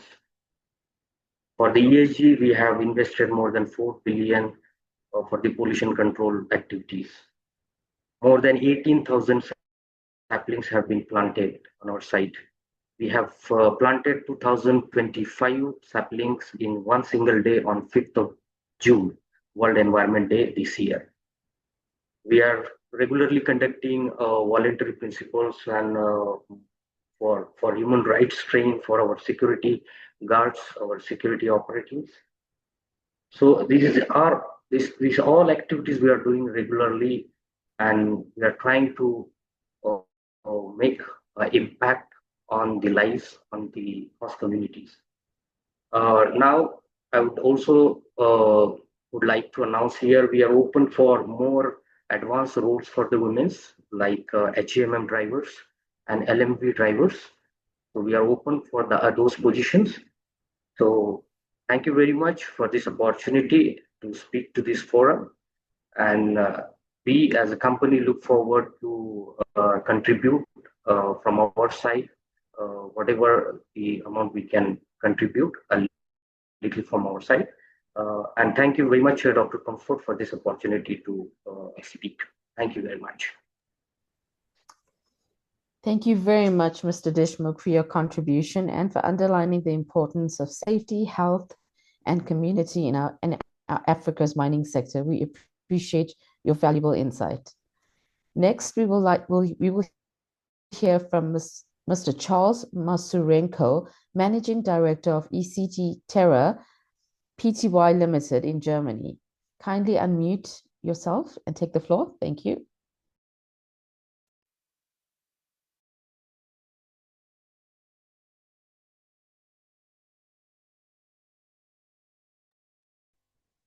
Mr. Chris Masurenko, are you with us? Yes, I'm with you. I'm sorry for that. I couldn't unmute. Perfect. Hello, you, good sir. evening, Your Excellencies, distinguished guests and colleagues. My name is Chris Masurenko, and I'm excited to present our project Raw Material Radar here at WiM 2025. But first of all, let me congratulate you to this fantastic and wonderful initiative steered by my good friend and colleague, Dr. Comfort. Bravo. I really enjoyed the session so far. Our RMR initiative focuses on tracing critical raw materials in the artisanal and small-scale mining sector, or as we call it, short, ISM. Our mission is powerful. We want transparency. We want to create compliance and sustainability. And we are actually the guys who will do this on the ground. I believe you're not going to see my, oh, you're going to see my presentation. If you switch to the next slide straight away, thank you. We are built on collaboration. We got MindSpider on board. It's a blockchain team that provides the digital platform. You see this on the right here. We have the foundation, Bruno Kessler, that develops IoT sensors. These are the small devices that you see on the bottom. And we have HIT that creates the intellectual property and the commercialization. And together with us, EasyTerra, my company, we basically ensure the practical implementation in the ASM communities. So everything you have spoken about the last 2 hours, we are really trying to provide not only the technology, but also the on-ground solutions. The next slide, please. And as I said, we have 4 clear goals. This is the traceability. We want to track minerals from mine to the market. So basically track minerals from the pit towards the refineries. We want to achieve compliance, aligning with the international regulations, such as Equator Principles, for example. Irma had spoken here already, my colleague, and she pointed out how important it is. And of course, we want to have the empowerment of the ASM communities, and specifically women in the ASM community, because we strongly believe in creating a complete new setup here, which can be controlled right from the beginning and can do it the right way. And sustainability means reducing the environmental impact and improving the health and safety. So it's not about all technology, which looks sometimes scary. It's about people and the progress here. And you are already in the next slide. Well, an important point is the empowerment of women, female professionals. And when I say professionals, I mean from the workers, geologists, engineers, and sustainability experts. But what we also need is strong communicators, women who can talk to the communities, who can explain what they are going to do, what we are going to do on the ground, what means artisanal mining. And a lot of critical raw materials are mined from artisanal mining. And we know that we have 80 to 100 million people in this sector. So it's a huge, huge industry, which we have to support here. And of course, empower women to make sure that this job is done in the right way and in a legal way. So we are shaping the raw material transition basically together. That's what we are expecting. And what is the path forward? And what can I say for closing? So it comes down to the 3 words: transparency, responsibility, empowerment. By supporting women in the next generation of small-scale miners, we can make the mineral supply chain more sustainable, more transparent, and more inclusive. And before I close here, really to the end, my vision is simply a world led by women, at peace and prosperous for all. Well, we have seen this. We men have done enough damage already. So please, you go ahead with your wonderful events here and save the world. Thank you very much. Thank you very much, Mr. Masurenko, for that valuable contribution and for highlighting the international perspectives that strengthen our work in Africa. We appreciate your valuable insight. Thank you. Now, thank you very much for having me. Thanks. Now, we'd like to invite Mr. Charles Simakumba, male ally with White Ribbon Namibia. Kindly unmute yourself and take the floor, sir.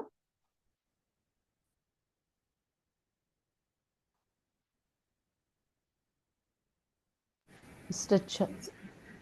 Yes, can you hear me? Yes, we can, sir. Thank you.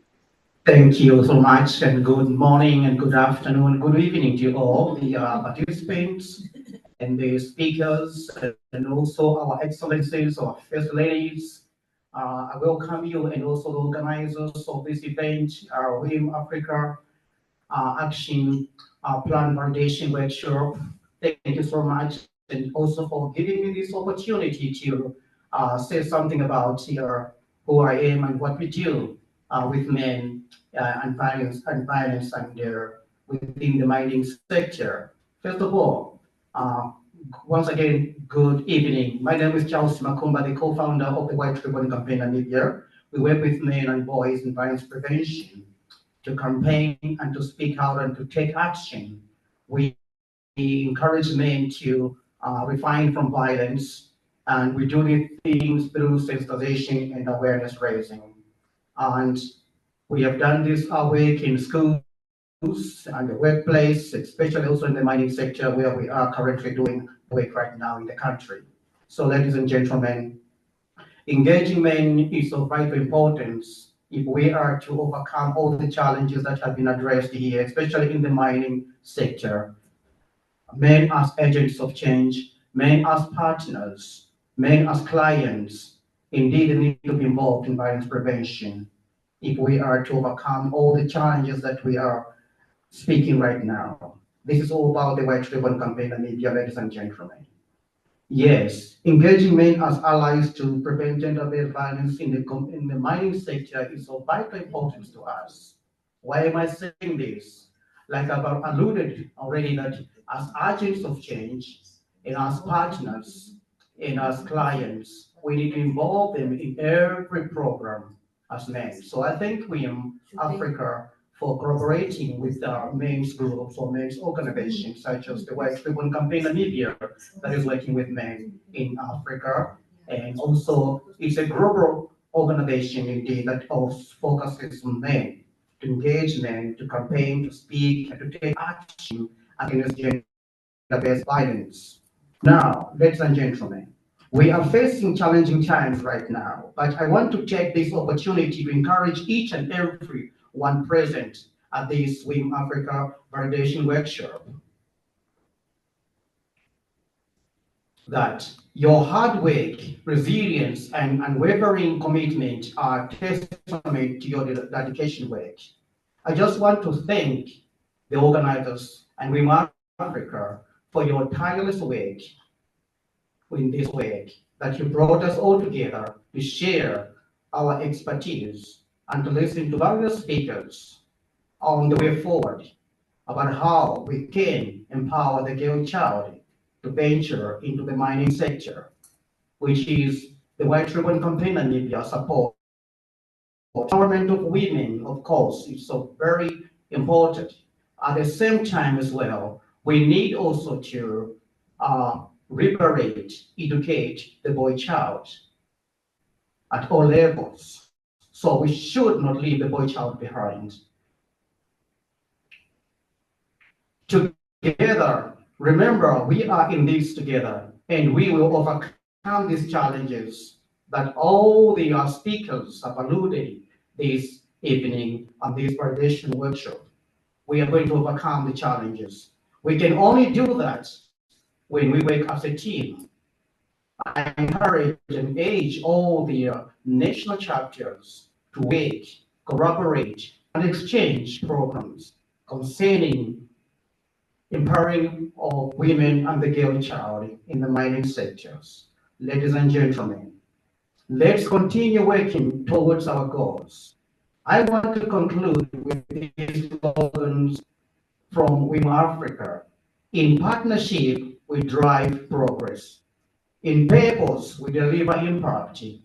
In collaboration, we create lasting change. I wish you all the best. Thank you so much. May God bless you. Thank you. Thank you very much, Mr. Simakumba, for bringing the voice of male allies to this important conversation. We appreciate your insightful and valuable input. Thank you very much. We now move on to our next speaker, Ms. Christelle Ntumba, Project Administrator of Glencore in the DRC. Could you kindly unmute yourself and share your reflections?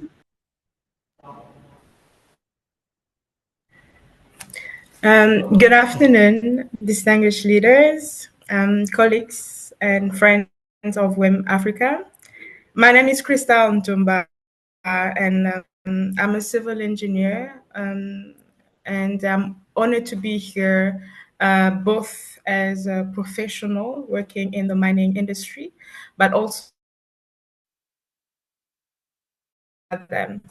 I would like to say as a nursing mother, and who is currently navigating the daily realities of balancing professional commitments with family responsibilities, especially within the mining context.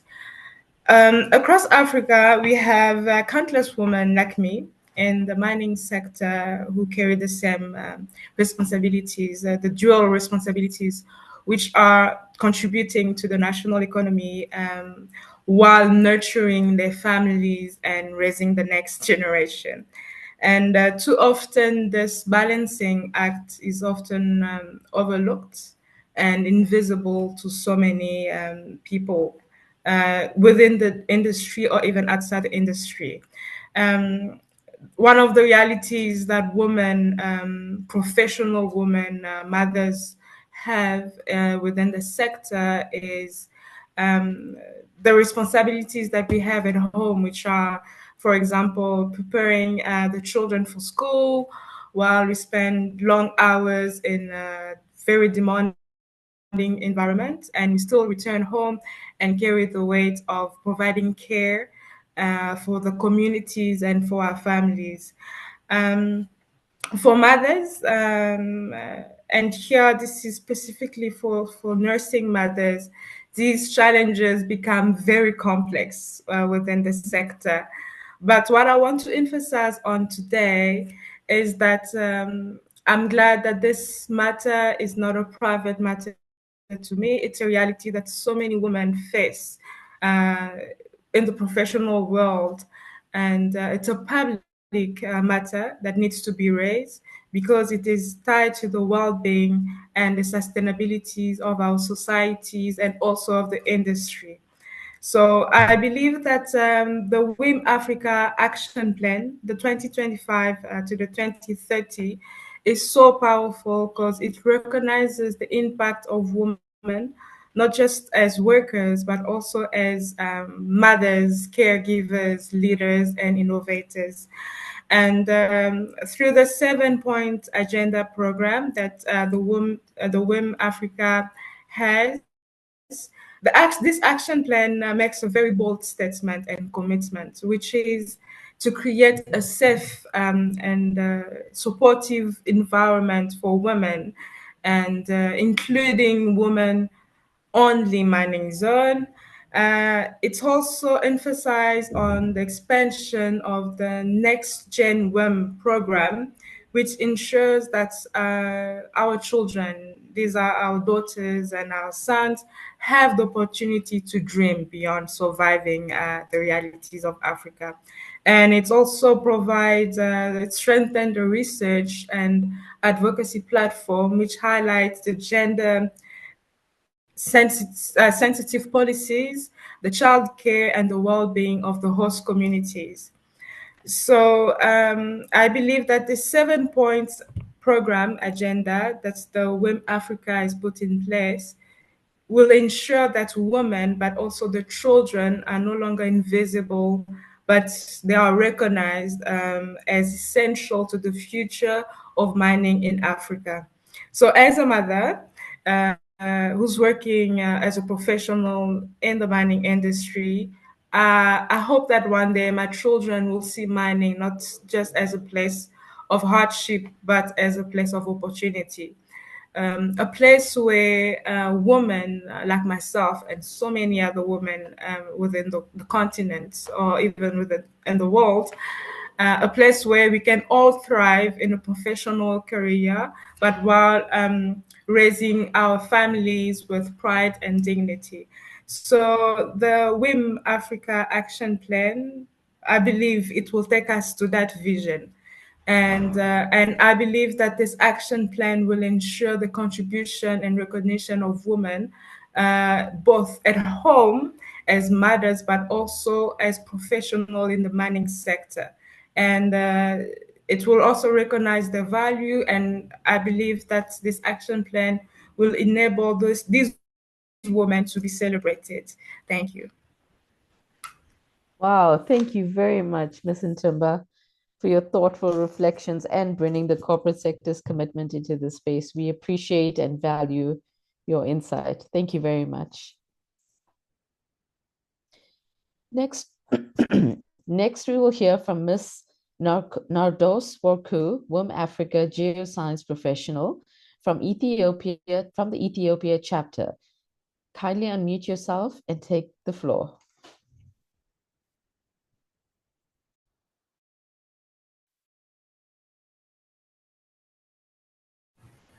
Okay.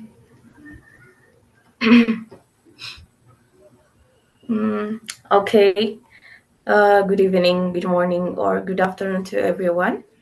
It's so a big opportunity to be part of this validation program as a speaker to deliver my speech and how I participate in this program. So my name is Nardos Worku. I'm a geologist working in Addis Ababa Science and Technology University as assistant laboratory technician. Today, like it's a big opportunity. Like I said, it's impactful and enlightening event we all had.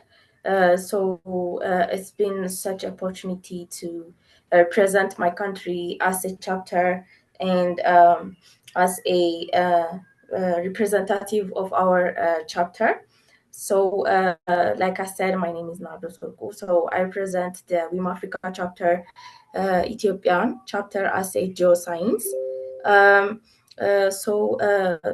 As a professional, it is an honor to be part of this historic workshop where we validate the WiM-Africa's action plans, documents, and that addresses both the technical and human dimensions of the African mining future.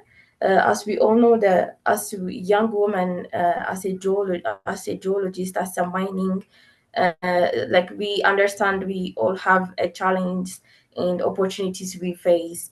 We all know the women in technical fields often encounter limited visibilities. The women we have these equipments to have to work as a professional, but our visibility is limited as a challenge. Also, there is a fewer mentorship opportunities. If you get as a woman, if you get this mentorship, which is a clear guide to use these opportunities to work as a leadership roles or to participate in other sectors. So we bring the fresh perspective or these innovative thinkings and a strong determination to ensure that African mineral resource is for our people, especially for women. As we all know, the WiM-Africa investigates its time and power to empower these women who work in this mining sector or this geology or earth science sector. As this chapter, as a chapter coordinate, I deeply value the WiM-Africa's commitment to research, training, and empower these women. So as I work in this academic platform and as a technical assistant, we all know that to align for this 7 point program agendas that offer the platforms, not only for the miners, but also the sectors, as I said before, the engineers and the geoscientists who shapes the future for our sector. As in the WiM-Africa chapter, we have to work on these 7 point program agendas and the 3 these 3 strategic areas. So from these action plans highlighting the importance of like research and data hub, as we all know, it's in agenda 6.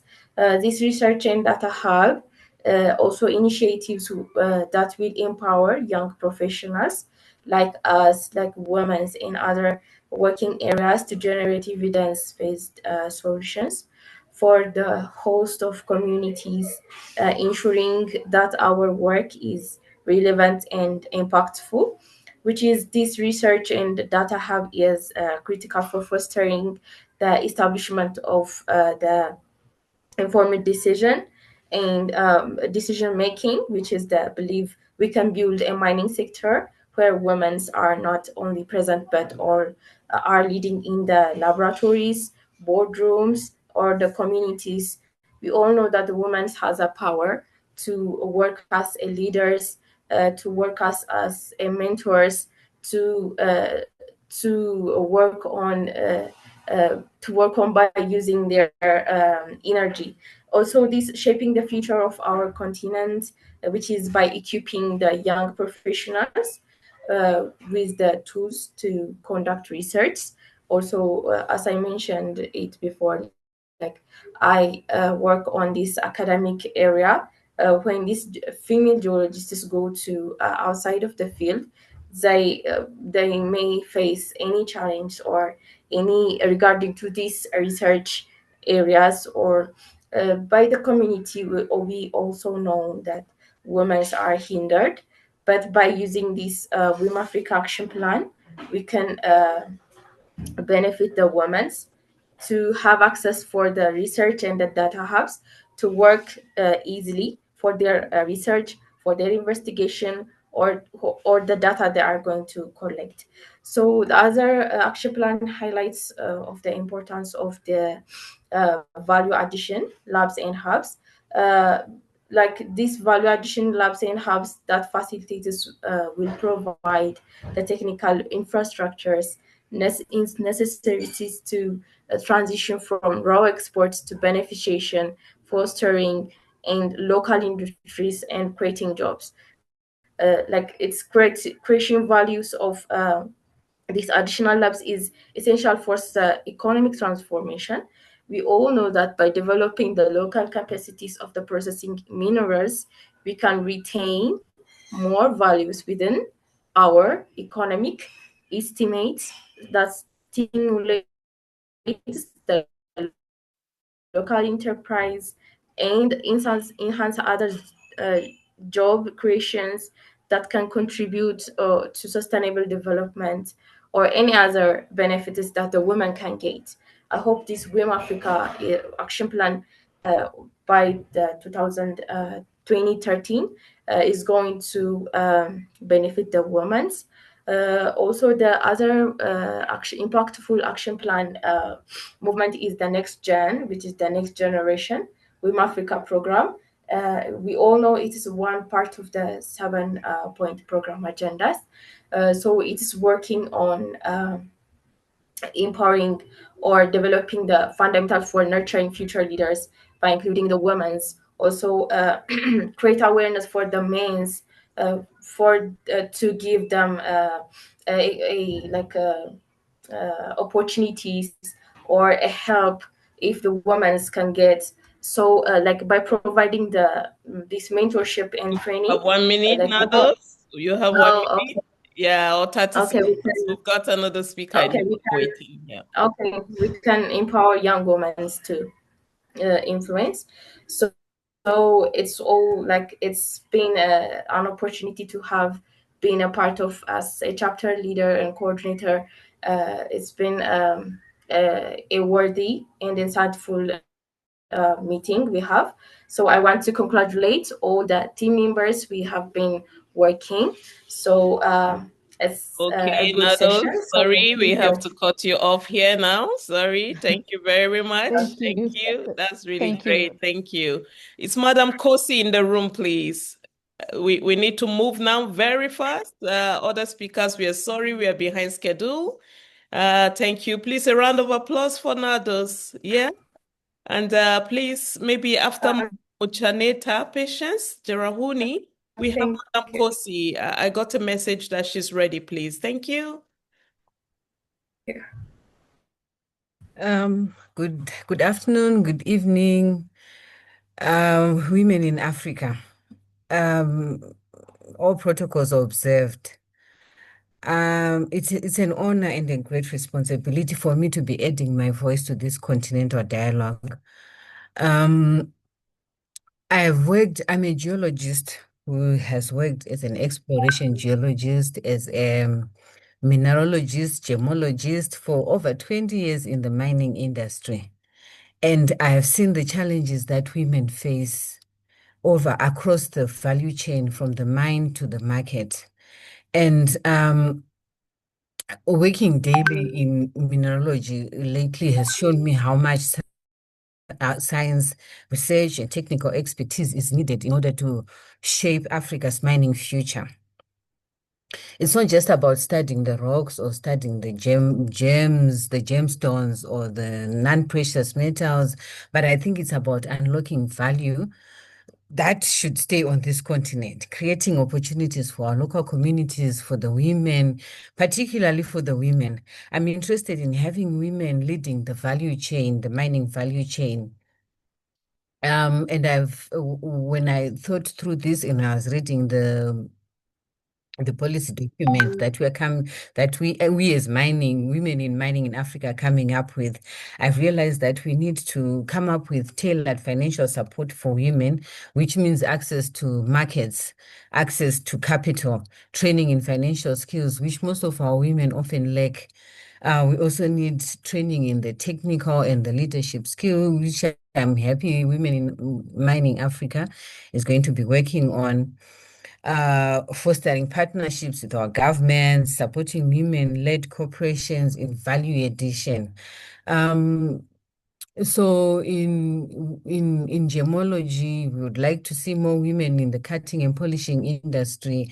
The value chain after the mining was I've seen that most of the action plans are concentrated on the actual mining, but not in the value addition that comes after the actual mining processes has occurred. And I'm hoping this policy document will take us through to that point. Women in mining has inspired, it's inspiring.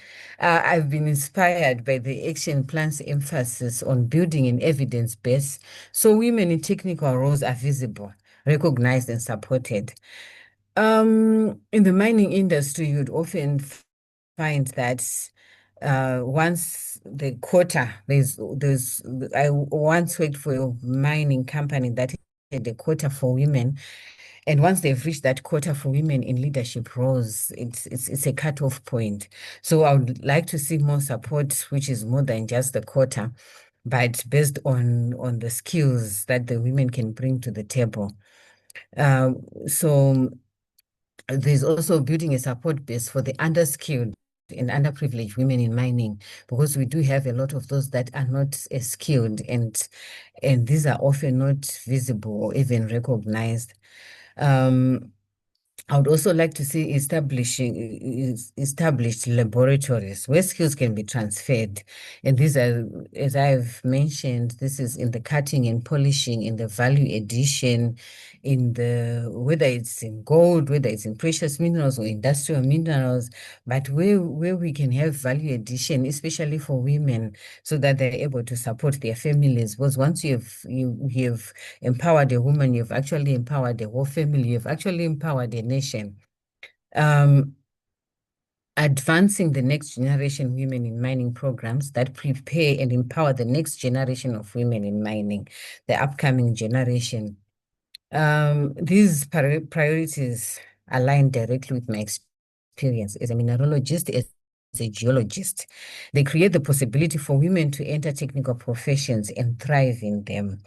And especially those women that might not have had a chance to go through their education in their youth, but that were diverted, whether it was through childbearing, it was through marriage. We would like women to have the opportunity at any stage in their lives, at any stage in their careers, not just as a youth, as you're coming up to university, but even if I had been diverted for 5 years whilst looking after children, I should be able to have an opportunity to enter this either as a skilled person or I'm upskilling. So I really commend Women in Africa Mining for this bold and inclusive vision. I personally affirm my personal commitment to support its success across Africa. Thank you so much for coming up with this. Thank you, Dr. Comfort and team. Thank you. Thank you very much, Ms. Jerahuni, for your strong insights and for sharing the perspectives of women professionals in the Zimbabwe's mining sector. We appreciate your contribution. Next, we would like to invite Ms. Irene, a mining engineer from Uganda, to share her reflections. Ms. Irene, are you in the room? Before Miss Irene speaks, pardon me to interrupt you. I want to thank everybody who is still in the room at this moment. That's really a sign of resilience. Let's put up some round of applause for ourselves for still being here. More than half of us have remained. This is about 190 people still here. Thank you all for that. Yeah. And we are almost done. We are almost done. We are almost done, okay? Two or three more speeches and we are done. Even somebody text me that even if we are here, what's it? Yeah, okay. Let's sit up and then let's wrap up. We have just 2 or 3 more speeches and then we are done. Every voice deserves to be heard. Okay, thank you all for your patience. Let's go on. All right, good afternoon, ladies and gentlemen. It's a pleasure joining you all. Irene Kopsinger is my name. I'm a mining engineer from Uganda. I also venture as a CEO of Jorin Mineral Consultants and a health and safety professional. It's a great honor to join in here today. Today is such an exceptional day that I began it with conversations in Women in Mining, whereby I joined the 14th Mineral Wells Conference here in Uganda. We had a breakfast conversation just about what we're having right now. So it's a great honor that I am still ending the day with great conversations about women in mining. That shows us that it's a great step. We are on the right direction. So let's keep it up. Let's keep moving. We are on the right track, I can assure you. In my work as a mining engineer, or as a woman in mining, I've really seen both the opportunities and the challenges women face. I've had a chance to move down to the mines, artisanal mines, to work along with them. I've had a chance to work on the technical team, and this has really exposed me to see that we really have to do something, starting way back from the artisanal small-scale miners, run right up to the large-scale mining across the Africa, not only in Uganda. So at the same time, it brings me back to see that communities, or not only communities, but people, or the young girls, young community, the youth are looking up to see that, oh, these are the people who have already gone ahead of us. These are people who have already moved extra miles. They would love to have people to look up to, especially as role models in this industry. However, sometimes they could be changed, like there was no proper platforms for them to be like, oh, this is someone we can look up to. But when we come up like with such a action plan of WiM-Africa, you really see that it's a very powerful action plan. It is tackling both the barriers and it's offering practical solutions whereby if we come up together, looking at various action plans, like the first one, value addition, if we come up with the whole team, with everyone, we can surely do something. Not only that, as we are looking at the ESGs, still also the third agenda. And then the fifth one, I'll talk about the next gen. And while sharing, actually, this is something we just recently shared on, while participating in the WiM-Africa Next Gen Career Innovation, it was the inaugural one under the Chambogo University chapter. It gave me, just from the feedback I obtained, it gave me a feeling that there is indeed a gap that we need to address. These youth, these young girls are looking out for someone who needs to help them and redirect them. And now when WiM-Africa comes up with this as an agenda of next gen WiM program, it really gives me vision that we are on the right track. We are ready to have something that we have to tackle on and address an issue for the young women. It shows that these young women will have hope that this is a place whereby they can thrive and lead. They can get involved in the different activities, and it will open doors for the various personnel. As engineers in different capacities, or people even in mining, we know very well the strength of any structure lies in its foundation. For anyone who has constructed any building, we know that the foundation must be strong. And this brings me back to our action plan, way back looking at all the actions that we have, that this is the foundation. However, it needs everyone's efforts, commitment, collaboration, and the courage to build the future we want.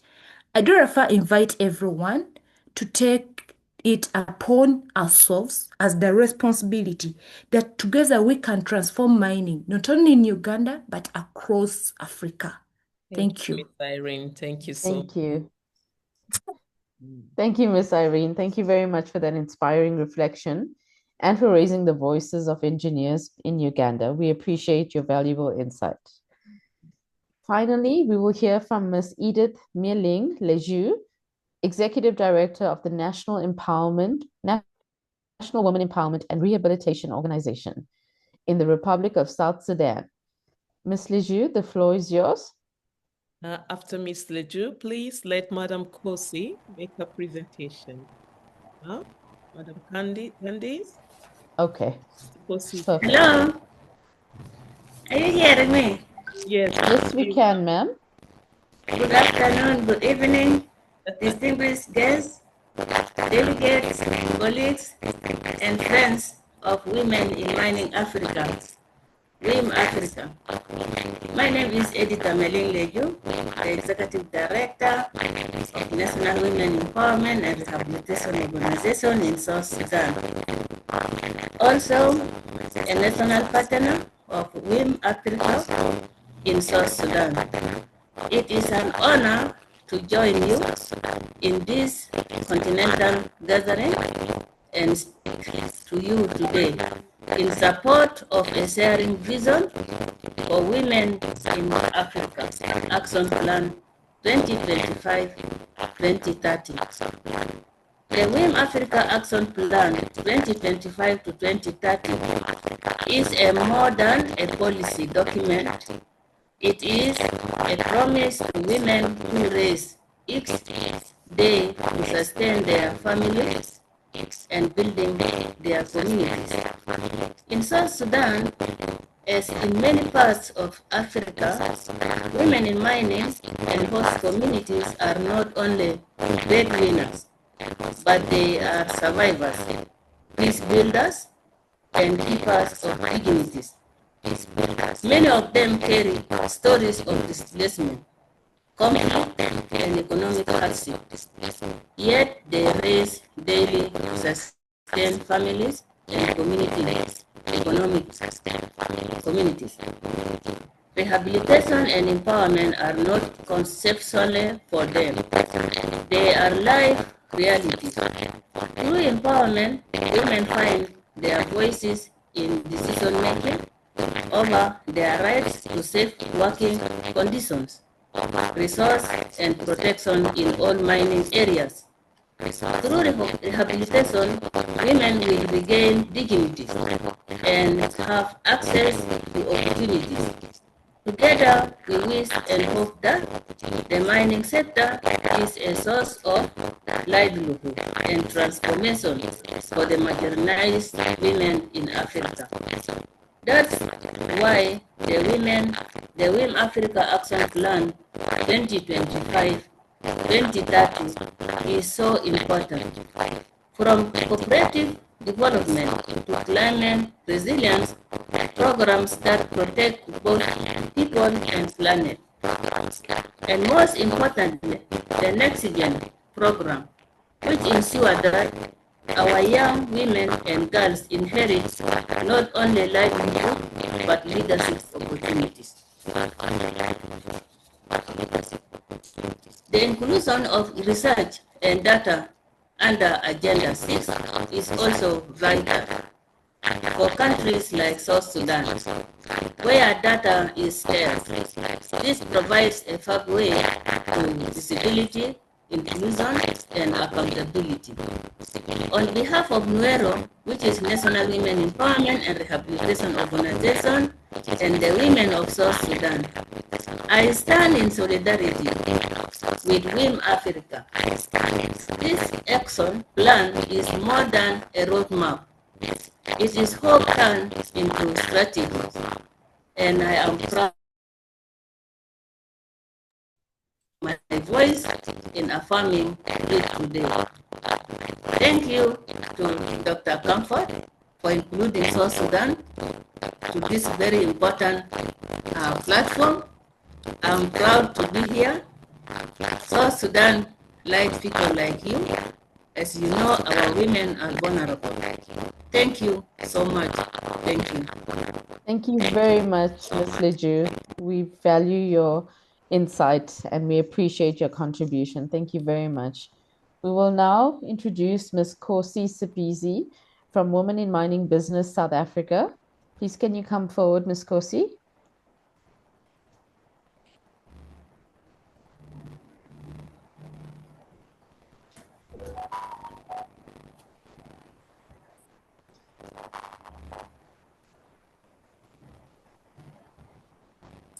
Patience, are you in the room, Patience?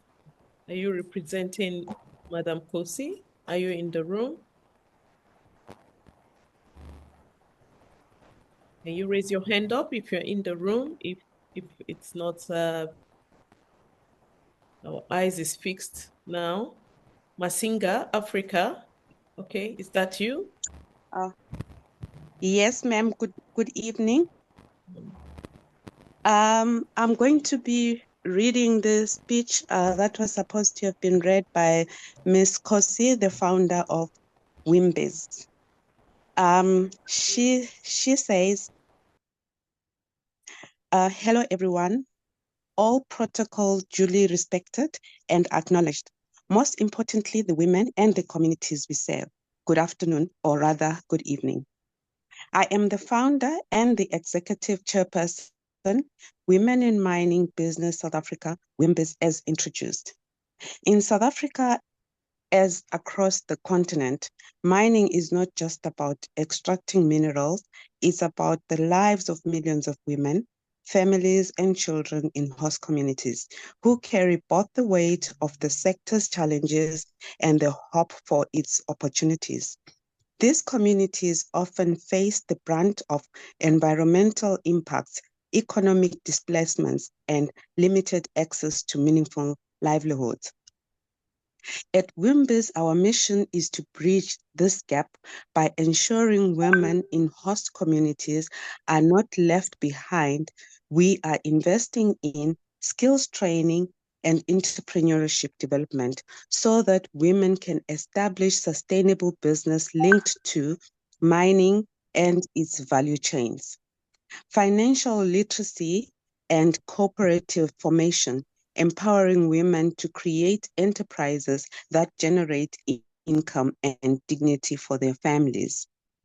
Leadership development, because when women lead in their communities, the ripple effect is felt in schools, health systems, and local economies. The WiM-Africa Action Plan provides the continental framework to scale this vision. Its 7-point program agenda, particularly on cooperative development, ESG, and climate resilience, and next-gen WiM, speaks directly to the realities of our communities in South Africa. Through this plan, we now have the opportunity to connect local initiatives to continental movement, where a woman entrepreneur in Rustenburg or Mpumalanga is linked to markets across Africa under the AFTA, and where the cooperative is recognized as part of Africa's formal mining value chain. As leaders, we must ensure that communities are not only sites, of extraction, but also hubs of transformation. Africa's mining landscape is vast, complex, and filled with opportunities, but the work ahead of us is far too great for any single organization to carry alone. The real progress will only come when women in mining organizations across the continent collaborate rather than compete. WiM-Africa is leading the way with this 5-year action plan, but its success depends on all of us moving forward together. Women supporting women, organizations uniting around the shared goals, and partners standing side by side. When we knit our efforts together, we multiply our impact. That is why partnerships such as the one between WIMBIZ South Africa and WiM-Africa, that is our recently signed agreement to work together, is so critical. It is a demonstration of unity in action and a call for organizations here today to join hands so that women in host communities remain at the very center of this continental transformation. Thank you. May this gathering mark the beginning of a new chapter for women, host communities, and Africa's mining future. I thank you. Thank you very much, Patience, for that insightful reflection on the South African and African business of mining. We really appreciate your contribution. Ladies and gentlemen, let us appreciate all our distinguished speakers and for their reflections in this session. We truly value your contribution. Thank you to all our panelists for such powerful reflections. This session has demonstrated the strength of the industry's leadership, youth voices, and male allyship in shaping the future of Africa's mining sector. We now move on to our next session in the program.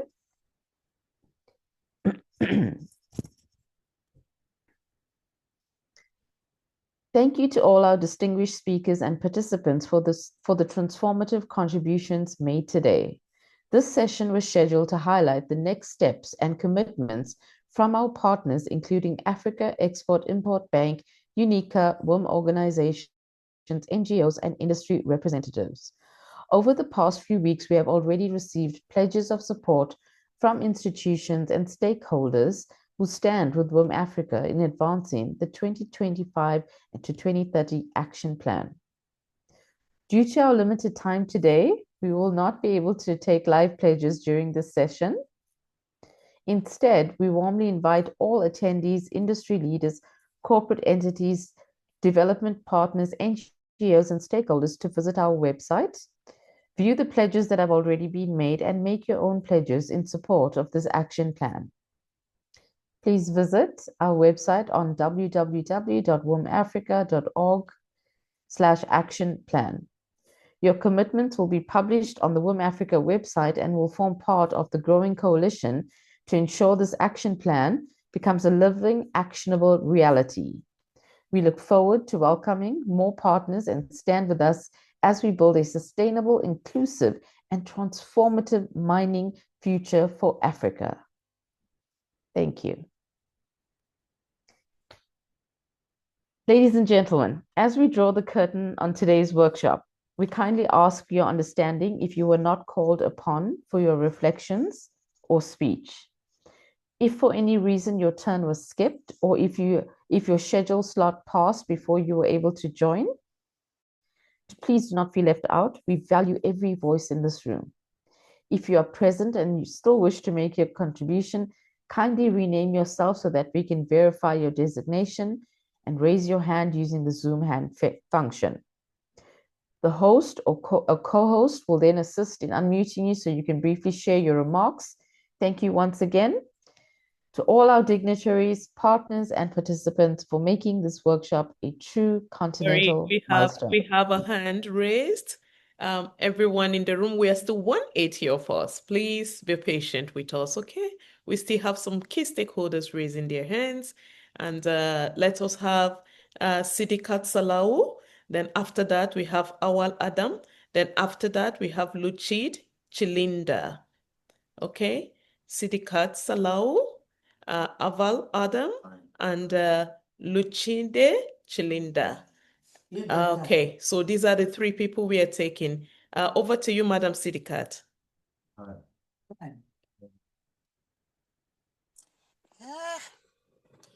Thank you very much, WiM-Africa. I've been all along listening to your plan, your roadmap from this moment to 2030. We've been talking about women and girls. The children we are talking about in this context, is it boys and girls or just women? Because